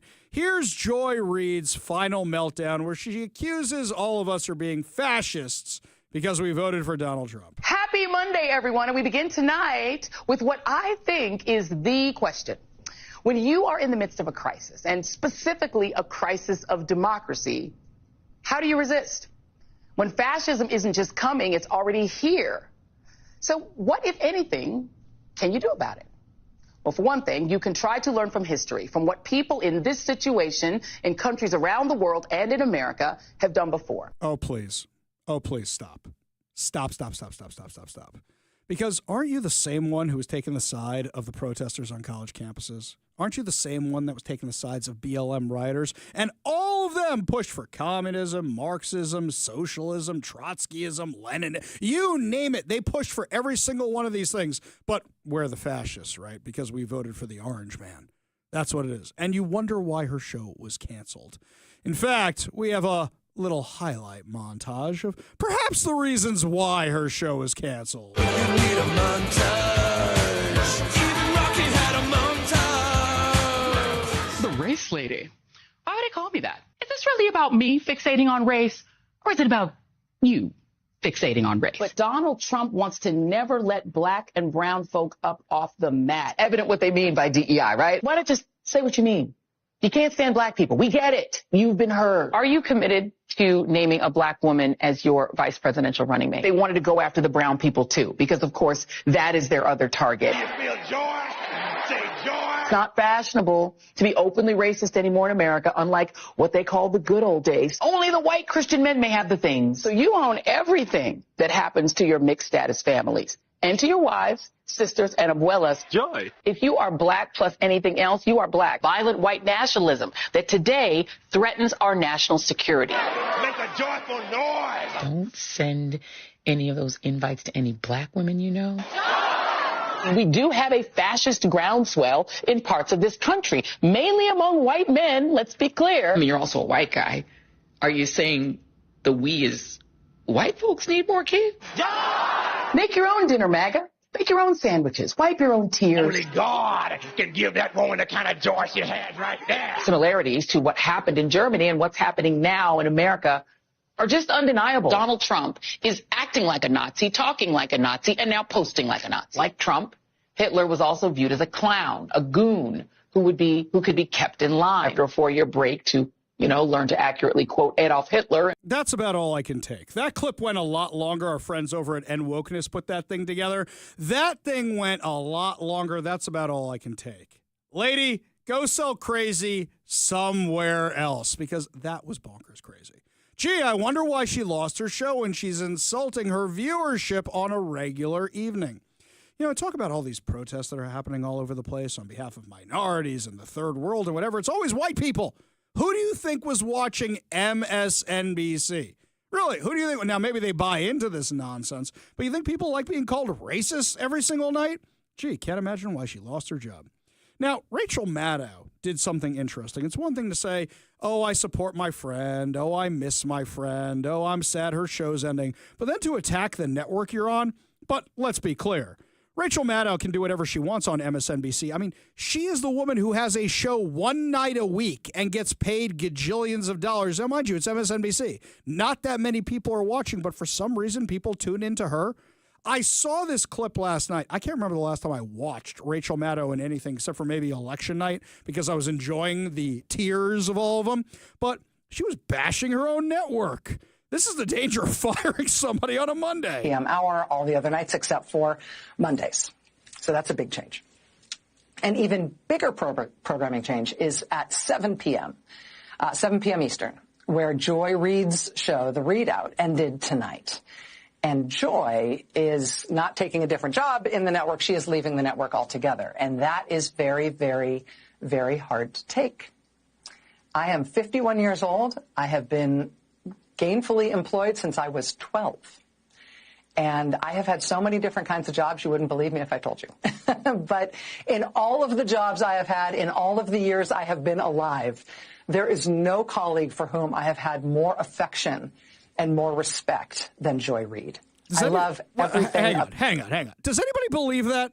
Does anybody believe that? Joy Reid, the race grifter, that's the one you have the most respect for? Kind of feel bad for Rachel Maddow. About her. I have learned so much from her. What have you learned from Joy Reid, really? Oh, Trump, Orange Man Hitler. That's what it is. I have so much more to learn from her. I do not want to lose her as a colleague here at MSNBC. And personally, I think it is a bad mistake to let her walk out the door. It is not my call. And Well, hang on. You didn't let her walk out the door. You showed her the door. They're probably perp walking her with a box of stuff out of there right now. I understand that. But that's what I think. I will tell you, it is also unnerving to see that on a network where we've got two non-white hosts in primetime, both of our non-white hosts in primetime are losing their shows. Did you just call your own network a bunch of racists? It's a bold strategy, Con. Let's see if it pays off for her. Lots more to discuss as the show continues, my friends. The illegal immigrant situation is getting better, but the Democrats are melting down over it. We'll give you all the details when we come back. You're listening to the Ari Hoffman Show on Talk Radio 570 KVI.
Welcome to the Ari Hoffman Show on Talk Radio 570 KVI, your home for the politically homeless, streaming live at KVI.com and on the KVI app. If you want to be part of the most dangerous show on the airwaves, call or text the Warrior Injury Law Studio line at 206-421-5757. That's 206-421-5757. Coming up at 5:45, your chance to win fantabulous prizes, including $50 Daniels Broiler gift card and tickets to the Bremerton Air Show. But before we get to any of that, we like to think that because Donald Trump's in office, everything got solved, boom, like that. Everything's going to get solved. There's no more death. There's no more destruction. Do you know how long it's going to take to undo some of this stuff?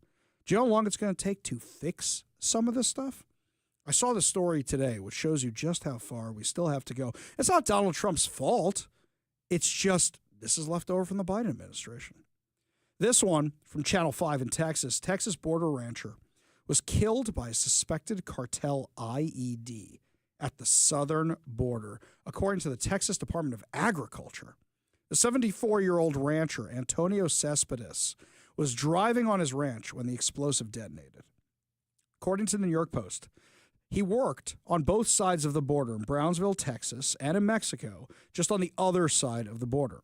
The incident reportedly took place on the Mexican side of the border. He sadly passed away from the blast. Horacio Lopez Pena was also killed, and his wife was rushed to the hospital with injuries. His son, Ramiro Cespedes, who is a U.S. Army veteran, says he considered the blast a terrorist attack. He said, if I went to war to fight terrorists, I'm seeing the same thing happening here to me. And in my personal opinion, it's a terrorist attack. Think about that for a second. There's an image of his truck being blown to smithereens. It looks like he was just driving in his truck along the border, and there was an IED there, and it blew things sky high. This truck is demolished. Nobody could have survived that. This is what's happening on the border. You think because Donald Trump's talking tough, the cartels just go, we give up. We give up. We're done. No more we're done. That's okay. That's okay. We give up. We're going to go sell subscriptions to newspapers now. We're going to go work in the stock market now. No, the cartels don't work like that. This is a war. It's a war on drugs. It's a war on cartels. That's why Donald Trump wanted them designated terrorist organizations, which is exactly what happened.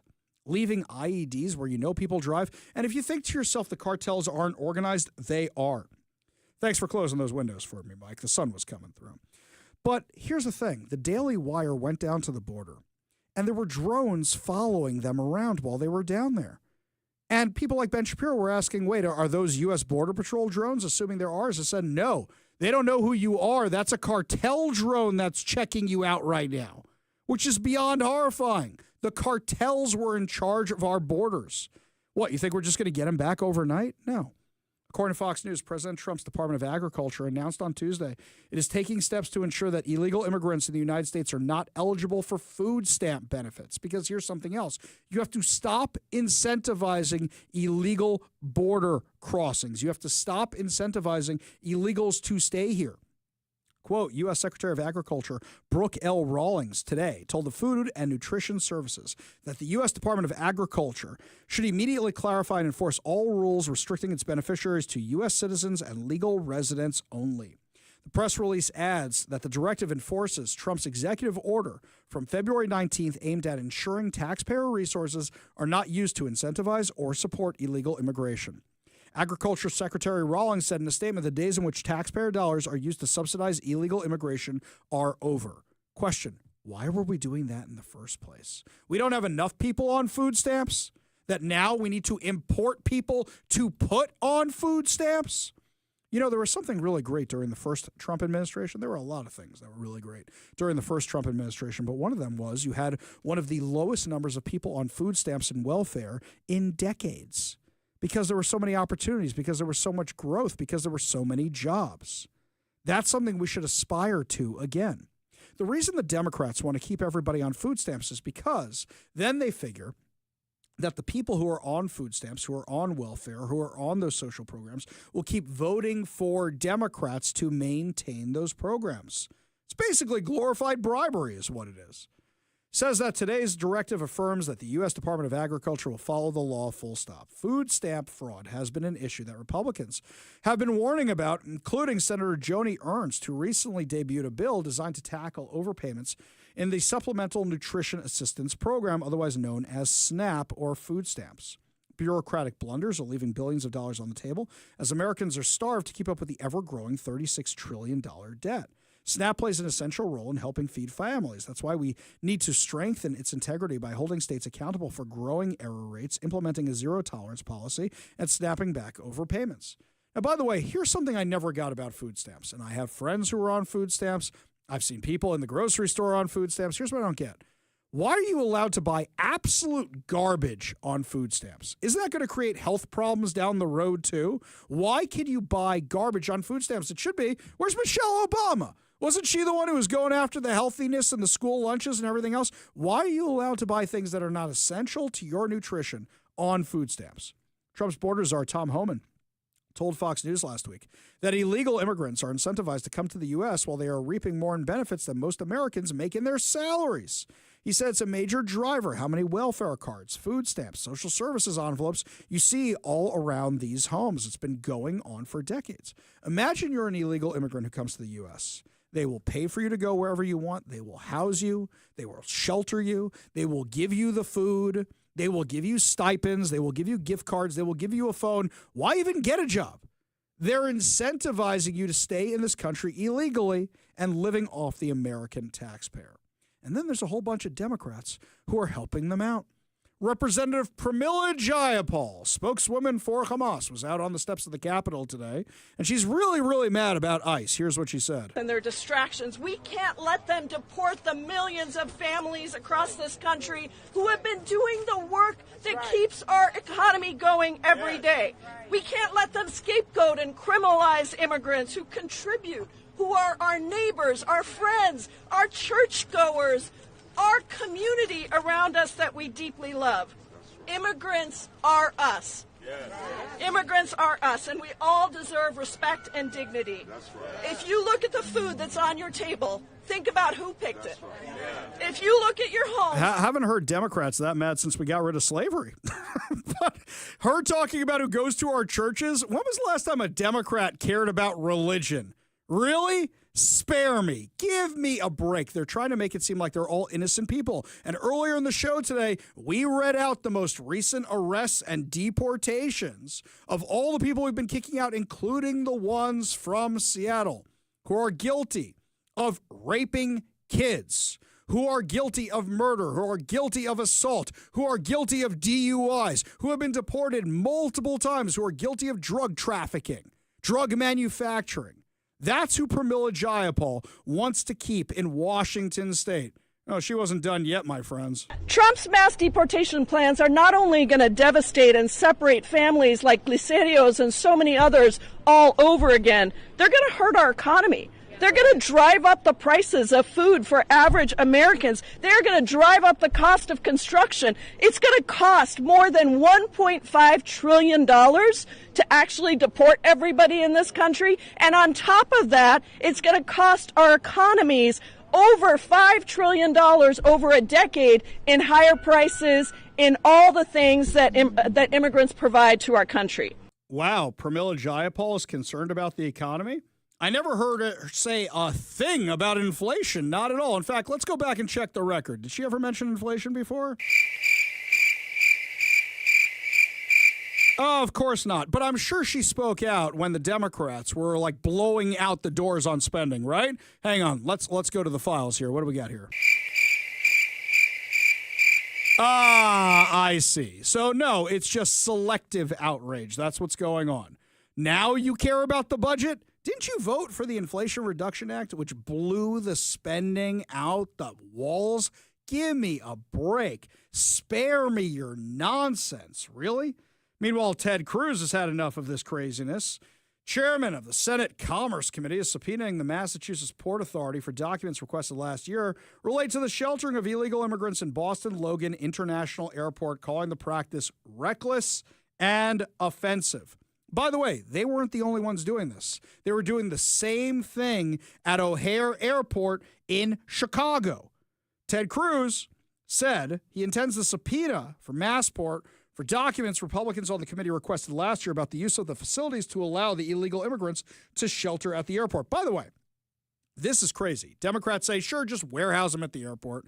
I mean, they could sleep there like in the movie The Terminal. Tom Hanks was fine, right? Right? It'll be fine. Just have them sleep on the floors. They'll be perfectly fine. I remember during COVID when the homeless people were living in baggage claim of SeaTac. Yeah, they were taking the light rail there and living there. I saw it with my own 2 eyes. That's not humane.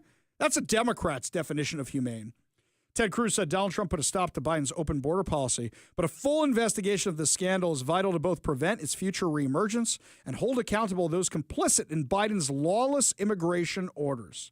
In a letter in March of last year, lawmakers pointed to the Federal Aviation Administration grants Logan had received and said one of the obligations of such funding was that facilities be available for public use.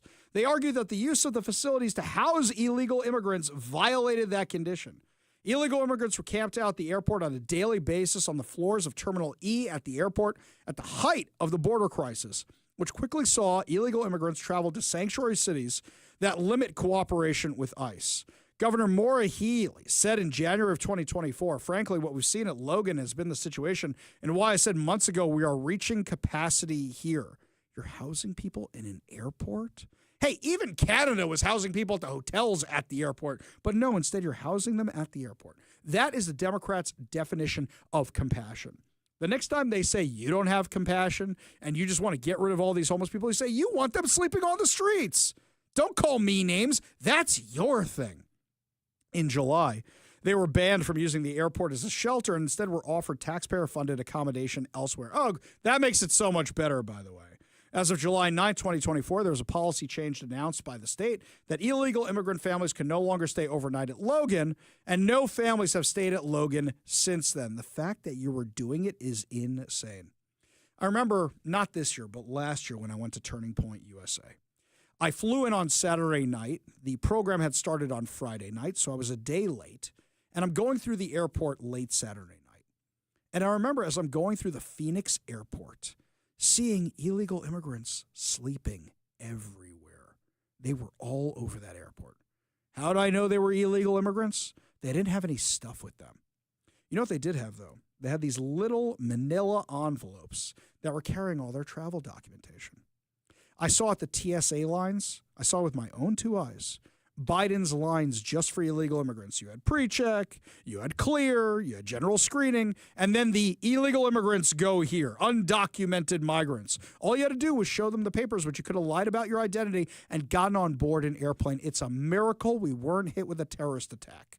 It's a miracle terrorists aren't smarter and didn't take advantage of that situation. For all we know, they did, moving other things. We just don't know yet. One of my biggest fears is a black swan event. But I remember going through that airport and how many illegal immigrants were everywhere. I regretted not taking pictures at the time. And then I went back this year. Place was spotless. All that was gone, including the TSA nonsense. All of it had disappeared, and those were in the waning days of the Biden administration. Now it was all gone, all of a sudden. And mind you, they're still opening tons of shelters. So in New York City, we've got the Roosevelt Hotel in Manhattan, which was shut down, but a massive 2,200 male-only immigrant shelter was open to the Bronx despite residents saying don't do this. According to Fox News, the new 275,000-square-foot former warehouse began accepting illegal immigrants on Saturday. The opening of the facility and the prospect of such a large influx of illegal immigrant men being housed in the community sparked furious scenes at Bronx community board meetings last month where residents said they were never consulted on the decision. So who do you think decided to put that thing there? Because it wasn't the Trump administration. Judy Kudlow said, I have young women who come to me to study. I've never been afraid in South Bronx. Now I am terrified. She operates an art school directly across from the building. I'm terrified for me, my students. I will have to move. You made a terrible mistake. Bronx Borough President Vanessa Gibson, a Democrat, also blasted the city for greenlighting the project before the community could discuss it. She wanted the site repurposed into a manufacturing facility to create more than 2,000 jobs. Now, instead, let's put a whole bunch of people that just leech off the taxpayers.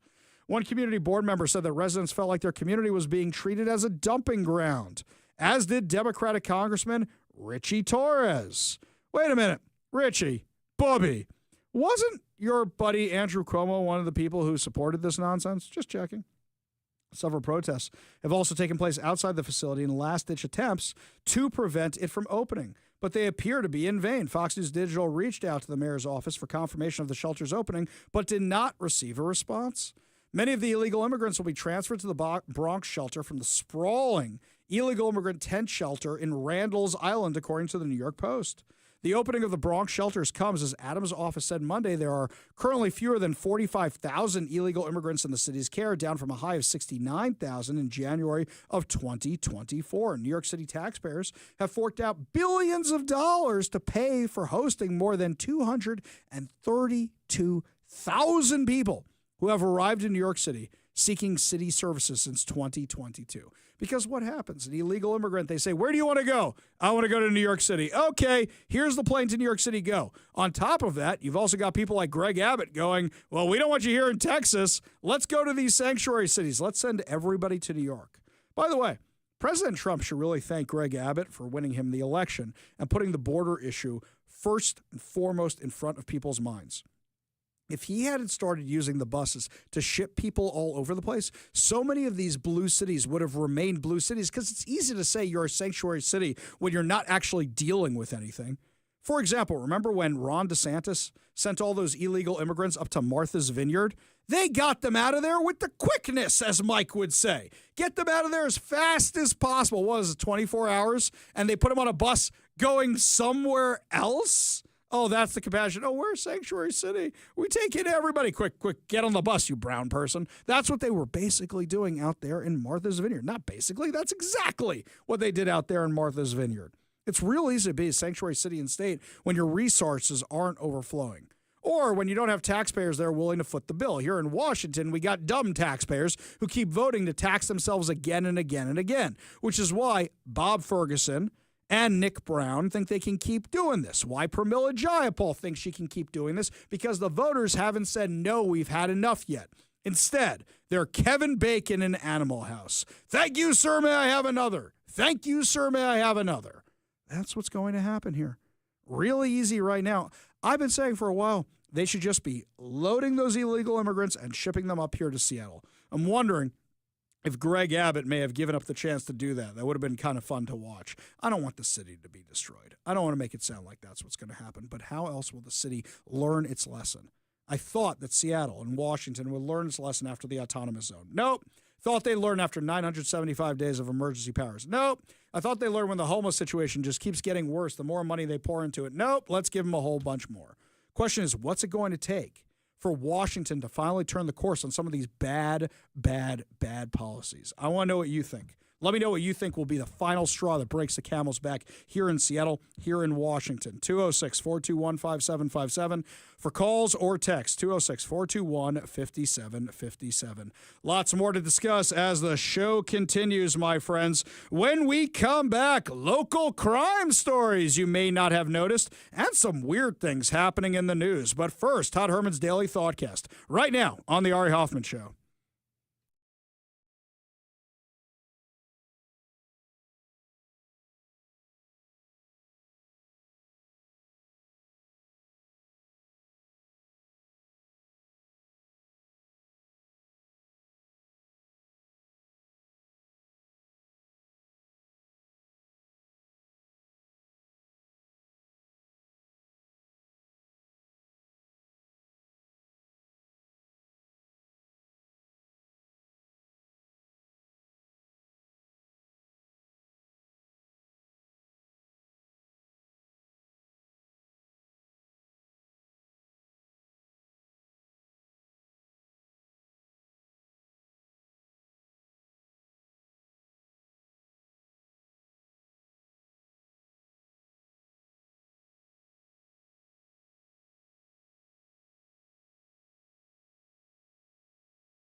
Welcome back to the Ari Hoffman Show. Reminder coming up at 5:45. Your chance to win fantabulous prizes, including a $50 Daniels Broiler gift card and tickets to the Bremerton Air Show. Yet another reason to always keep your radio tuned to 570 KVI. Left on your dial, always right on the issues. You can also stream us at KVI.com, download the KVI app, and, of course, subscribe to us on whatever your preferred podcast platform is. Remember a few years ago, they did a study in the city of Seattle and found out that the majority of crimes were being committed by the same 100 prolific offenders? It hasn't gone away. It's still happening. King 5 has the latest absolute insanity for us. A man accused of a string of ATM thefts across Seattle is now off the streets, but police say his crimes extend beyond burglary. The King County Sheriff's Office says that he's also facing charges for rape and assault. We have reported on at least 4 smash-and-grab style ATM thefts around the city in recent months. Police say that a man is tied to 3 of them. Thank you for joining us tonight. I'm Madison Wade. King 5's Bridget Chavez reports from one of those targeted ATM locations with new details. This BECU is one of the ATMs that police say the suspect targeted. But it wasn't just the building or the machine that took a hit. A woman's parked car took a brunt of the damage. Ultimately, my car was totaled. This is what Ruby Skillingstead woke up to last month. And I had a missed call on the call box from a cop who said your car was involved in some sort of incident and got hit. So I didn't really know what to expect. The incident was a brazen ATM theft at this credit union in Wallingford. Seattle police say thieves stole a forklift and then used it to smash and grab not 1, but 2 ATMs.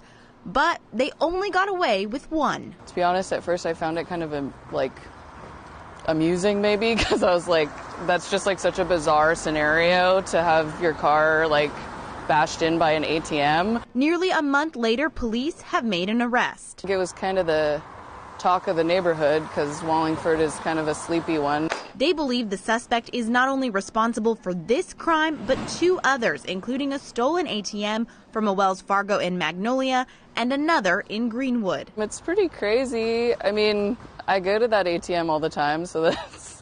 And obviously I kind of had in mind which construction site it was because I live around here.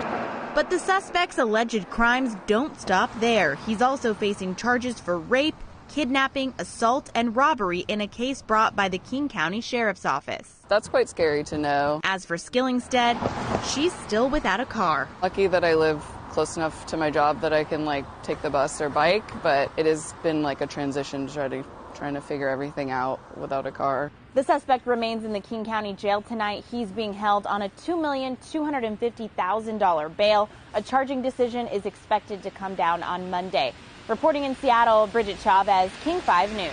But it's just a victimless crime, right? Just a victimless crime. That woman's car was stolen, bashed all hell. It's a victimless crime, right? Right? Oh, he's just poor. He just stole so he could have a loaf of bread to feed his family. Never mind the kidnapping and rape and all the other charges this guy has against him. Give me a break. How many times have we heard the story? Stolen car, used to bash in a store or steal an ATM or something else, abandoned at the scene. There's some statistic. I don't know where the left is getting it from, but they say the majority of stolen cars are recovered. They don't mention what condition they're in when they are recovered. I saw 85% of stolen cars are recovered. Well, yeah. If God forbid it ever happens to you, you know what you do when they call you? If your car is stolen and the police call you and say, we've recovered your car, there's one question you have to ask. Is it drivable or not? Odds are you've already moved on. You've already gone through insurance. Your insurance rates are going to go up. You're not going to be able to afford as nice of a car because it's not going to cover what you originally paid for the car. You're going to have to settle for something less, especially in this economy because things cost more. But if you do get it back, you're going to find out. I had a friend. This happened to a friend of mine. Got his car back, thought it was perfectly fine, but then was getting headaches anytime he drove it. The thing was infested with meth, and they had to total the thing. Yeah. How messed up is that? Most of the time you say, is it drivable or not? And the answer is going to be no, because they're in such bad shape. Cars aren't the only things being stolen from around here, my friends. Fox 13 has a story for us. Gig Harbor, and investigators say a marauder boated from marina to marina, making off with thousands in goods. Yeah, Fox 13's AJ Janival went to that dock and talked to people about how this crook and his unique shipmate committed those raids. This is actually one of the marinas that got hit. And it's interesting to note, if you're a crook and you're coming by land, you're going to run into this keypad. The door's locked. You can't do anything about it. But if you're coming by sea, there's really only so much security you can have. Early Valentine's Day morning, while most prep for romance, surveillance cameras captured a watery wretch docking his stolen dinghy and stalking a Gig Harbor marina. Yeah, that was disturbing. Brooke Alexander tells me their marina is one of 3 that got hit. Having to tell all of our people maybe something was stolen off their boat. Please come down and check. That's a hard thing to tell people. So it's embarrassing for us. Investigators said this freebooter hijacked a boat from the first marina, then motored to 2 others where he and his small crew made off with $6,000 in boat motors. Cute dog. Didn't know it was being an accomplice. You can see his face, but what we hope people will recognize or associate is the dog traveling with the suspect. That's a kind of a unique combination. Waterfront theft like this is not the norm, Gig Harbor Police Chief Kelly Busey tells me. But with this great footage, he's confident this scallywag will soon face the brig. We'll identify him. We're just hoping to have justice. Investigators ask if you recognize this guy and his little dog, too, that you contact Gig Harbor Police. Reporting here in Pierce County, I'm AJ Janival, Fox 13 News. Now we've got pirates to deal with? Literal pirates. That's what we're dealing with now. And did you notice how the crimes are being committed? They stole a boat, then used the stolen boat to steal other things from other... Does this sound familiar at all?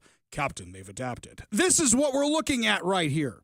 Crime is now on the high seas of Gig Harbor, Washington.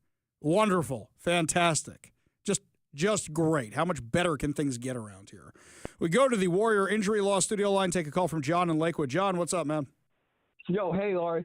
Yeah, I just got to say a quick thing about what you were just talking about. When I was on Long Island, I used to do a lot of canoeing there, and I thought about the way to commit canoe-borne crimes back in the 70s. And lo and behold, it's happening right now. Well, anyway, yeah, because nobody can. They have no security in the marinas. You can right. motor on in there and take whatever you want. Totally. Yeah. It's people have these impressive gates on their properties overlooking the lake. You could walk or you could paddle, you could swim across from the other side right in. Exactly. You can do that. Exactly. So anyway, I just wanted to say, you were talking about what would be the thing that broke the straw on the camel's back. Well, to me, it would be, with as much uproar as there is in the schools over LGBTQ, Chris Reichdahl going viral with his remarks about protecting, granted they're mentally ill people, but we can't have an agenda devoted to that. We're ignoring the 3 R's. Anyway, I think the straw that breaks the camel's back is when people band together in a strong block and just say, I'm not paying my property taxes. Yeah, you know what the problem? I've actually How can that be done? I've discussed this with people from time to time, and the problem is everybody's worried about getting arrested, which is exactly what would happen. But here's the thing about Chris Reichdahl. Well, here's true. the thing about That's Chris true. Reichdahl, John, is that so Libs of TikTok shared the clip, and a few other big influencers shared the clip, so it gets a few million views. The problem is you're talking about people around the world viewing that. So while it seems like a lot, there's 8 billion people on this planet. Is it really a lot when you factor that in? And I'm worried sometimes that we're in our own echo chamber. Because here's the problem, John. How many people in Washington know who Chris Reichdahl is? How many people voted for the guy just because there was a D next to his name? Have no clue who the guy is. And what I'm worried about is those are the people who keep determining the outcome of elections. John, appreciate the perspective. Appreciate you being part of the show. You want to be part of the show? Give us a call or a text at 206-421-5757. That's 206-421-5757. When we come back, Washington Doge has gotten the attention of some local media, and I'm very, very entertained by what's ensuing. You're listening to the Ari Hoffman Show on Talk Radio 570 KVI.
Welcome back to the Ari Hoffman Show. Are you a KVI insider yet? Make sure you head on over to our website, kvi.com. Sign up to become a KVI insider. It's free of charge. And that way you find out about all the events we have, get to see all the podcasts, and, of course, get to read all the articles that get posted on up there. So head on over to kvi.com.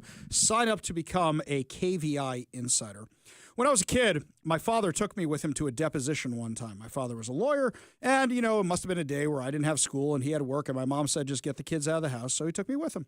And I remember going to this deposition with my dad, and he seemed so much more prepared than the other lawyer. The other lawyer seemed like he was winging it, and I must have been 12, 13 or something like that, and I remarked as much to my father. I actually think the deposition was at Yankee Stadium. My father used to work for the Yankees.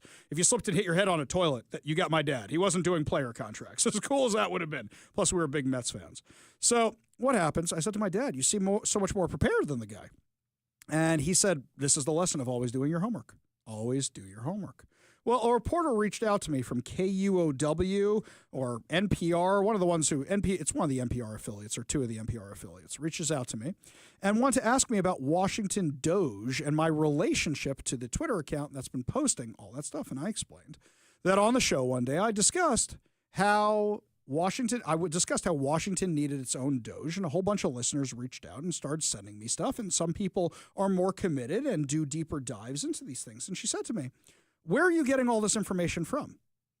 Now, those of you who've been following this fun on social media, what do you notice about most of the posts? They have in them, especially when we're saying where the money's coming from, a screenshot of the Washington State Fiscal Information website, otherwise known as state spending payments by state agencies as the Open Checkbook. This is a Washington site. And if you're actually looking at what we were posting, you would have known that because it's in almost every single post, whether it's me, whether it's one of the Doge Washington volunteers, it's all right there. It's all right there for anybody to see. Yesterday, I did one of my Doge and my Dodge videos, which are these new things I'm going to be doing more often. We've got our wonderful sponsors over at Renton, Chrysler, Dodge, Jeep, Ram. And I thought this would be a clever thing to do. By the way, they just hooked me up with new tires. And my car, Mike, you know how I feel about the Dodges in the rain. That thing is gripping. I took it out today when it was the worst of the worst. Last night when it was the worst of the worst. That thing can grip. So forget Costco, my friends. Head on over to my friends at Renton, Chrysler, Dodge, Jeep, Ram. Tell them I sent you for new tires if you need them. They'll cut you a good deal. But we do these videos, and I had forgotten to put the image of what I was talking about with the Washington Education Association. I'd forgotten to put the image in the video. I had posted it before, I talked about it before, but this time I did the video. And people kept asking, where's the proof, where's the proof, where's the proof? So then I threw it up as a comment, boom, right there. But almost all you had to do was scroll for 30 seconds on my page or the Doge Washington Twitter account, which is Wake Up Washington, any of these things, and you would see the screenshots. This reporter did not do their homework. She said, well, my editor just handed me the story. So you reach out to me for a comment before you even do your research on the story? You all know what's about to happen, right? There's going to be a hit piece about Washington Doge by the state-funded media. Because don't forget, that's exactly what NPR and its affiliates all are. They are grifting off your taxpayer dollars. Is there a reason that KVI doesn't get tax money and we have to get it all through advertising? All right, come on, guys, let's be real about this. Why does NPR get that? We don't need NPR anymore. It's one thing when you had 3 television stations and like 3 radio stations, and that's it. But now the dial is full. TV channels, more stations than you can even imagine. Why are our tax dollars subsidizing this? And by the way, I looked at NPR Local's finances. I looked at KUOW's finances. They're available online. They bring in a good chunk of money. Now you have a spending. Oh, the government has a spending problem. Cut back your expenses a little bit. You won't need that subsidy. Why are our tax dollars subsidizing NPR? Why are our tax dollars subsidizing KUOW? KUOW is very popular around here. So why do we need to keep paying for this stuff? It's insane. And it's more government waste. As I say all the time, what, Sesame Street and all the Muppets were on PBS for the longest amount of time? Do you know the royalties on Elmo alone? How many gajillions of dollars that was? And our tax dollars are subsidizing the Children's Television Workshop? It's crazy. What's really going on here is they should be covering this stuff themselves. They should have been covering government waste for years, but they never do. And now the ultimate grift, where now Olympia has the Murrow grants, where now you can have a state-funded reporter to cover Olympia for you. You think they're ever going to cover anything bad? No, because they're worried about losing their grants. It's absolutely insane. And we found money going out to tons of news outlets. Now, I assume a lot of them for public safety announcements and things of that nature, or ads, or public notices, et cetera, et cetera. But at the same time, when I reach out to the Seattle Times and say, hey, why are you getting all this money from the legislature? And they don't reply back, the easiest way to shut me up would be to say, yeah, we have to put out the government has to put out public notices. It's required by law. And we're not going to do it for free, so they pay us for it. That's the easiest thing they could say. They don't even bother getting back to me with a response. But when you're getting all that money from the government, what's your incentive to be honest? We don't get money from the government here at KVI.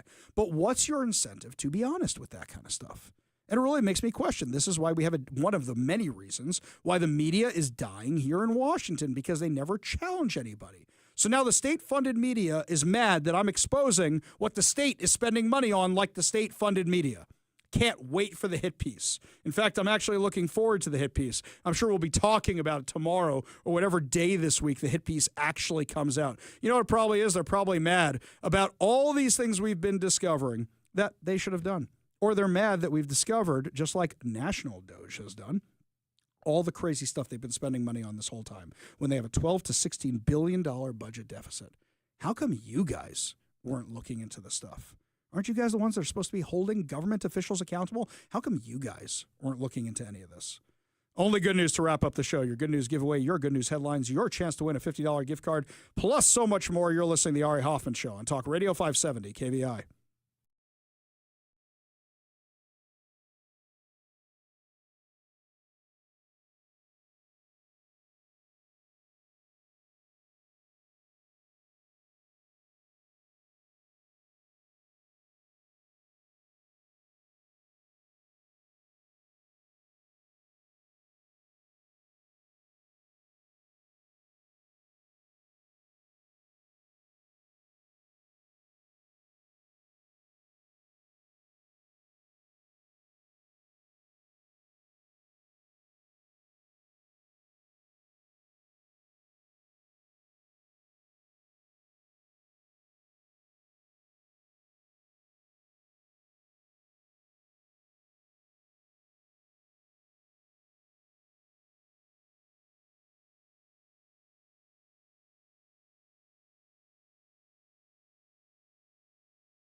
Only good news to wrap up another amazing episode of the Ari Hoffman Show right here on Talk Radio 570 KVI. And before we get to our good news giveaway, got some good news headlines for you. Well, the White House reopened for public tours today, and the very first visitors of the new Trump administration were greeted by President Trump himself. Welcome to the White House. What an exciting day tonight. Is everybody having a good time? Yeah. There's nothing like the White House. Right? No matter where you go. First Lady worked very hard in making it perfect, and I think you're going to really love it. And I heard you were here, and I said, let's stop by and say hello. Maybe someday you'll be here as the president, right? You're going to give them a special tour, okay? Have fun, everybody.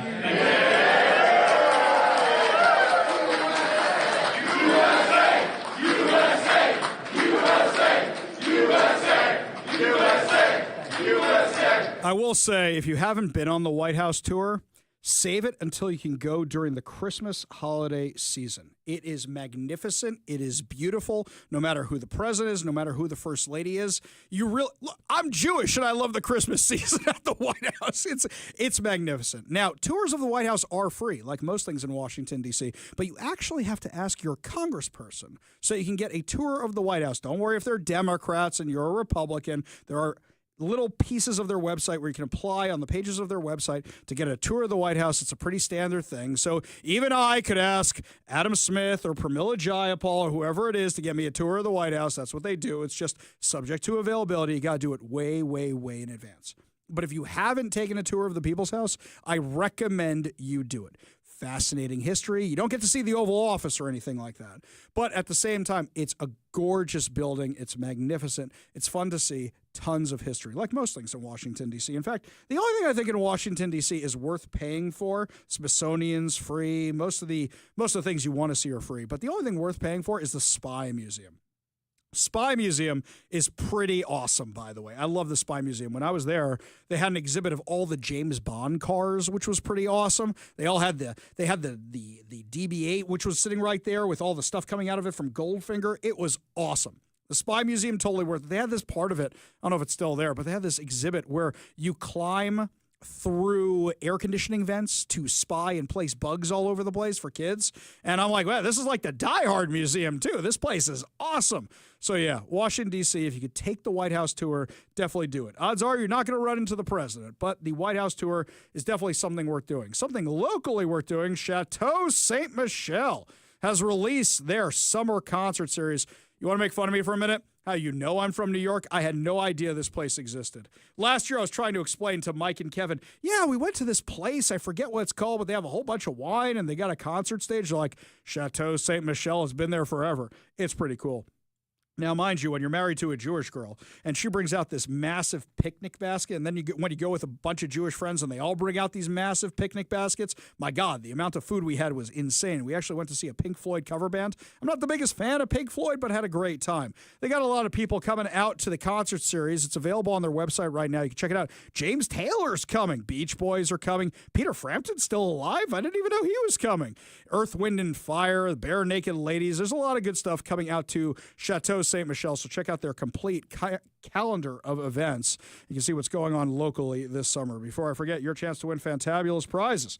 Today, we are giving away a $50 Daniel's Broiler gift card. Daniel's Broiler has been a Seattle favorite since 1980. Features USDA prime steak and other specialties, including chicken and fresh seafood, as well as a selection of high-end spirits, wine, and cocktails. Daniel's Broiler is open now in Bellevue, downtown Seattle, Leschi, and South Lake Union with dine-in, takeout, and delivery. Check out danielsbroiler.com to reserve a table, place your takeout, delivery order, and more. We're also giving away a copy of 7 Steps to a Successful Retirement by Brian Evans of Madrona Financial and CPAs, plus a bonus of the Little Red Book of Retirement. Learn how to design your retirement to support your quality of life for 30-plus years from Brian Evans of Madrona Financial and CPAs, a local company working to help you grow deep financial roots so that future financial storms don't blow your life savings away. Visit madronafinancial.com for more information and discover how you can create a rooted wealth plan today. Last but certainly not least, we're giving away 4 tickets to the Bremerton Air Show at the Bremerton Airport on July 13th. Join KVI at the Bremerton Air Show on Sunday, July 13th, 2025. Running both July 12th and 13th, the Bremerton Air Show is back for another year of modern military aircraft, classic planes, and world-class performers, including Mustang Mania this year, the largest gathering of P-51 Mustangs in the Pacific Northwest. Get your tickets and learn more at bremertonairshow.com. All you have to do in order to win these fantabulous prizes is be caller number 10 at 206-421-5757.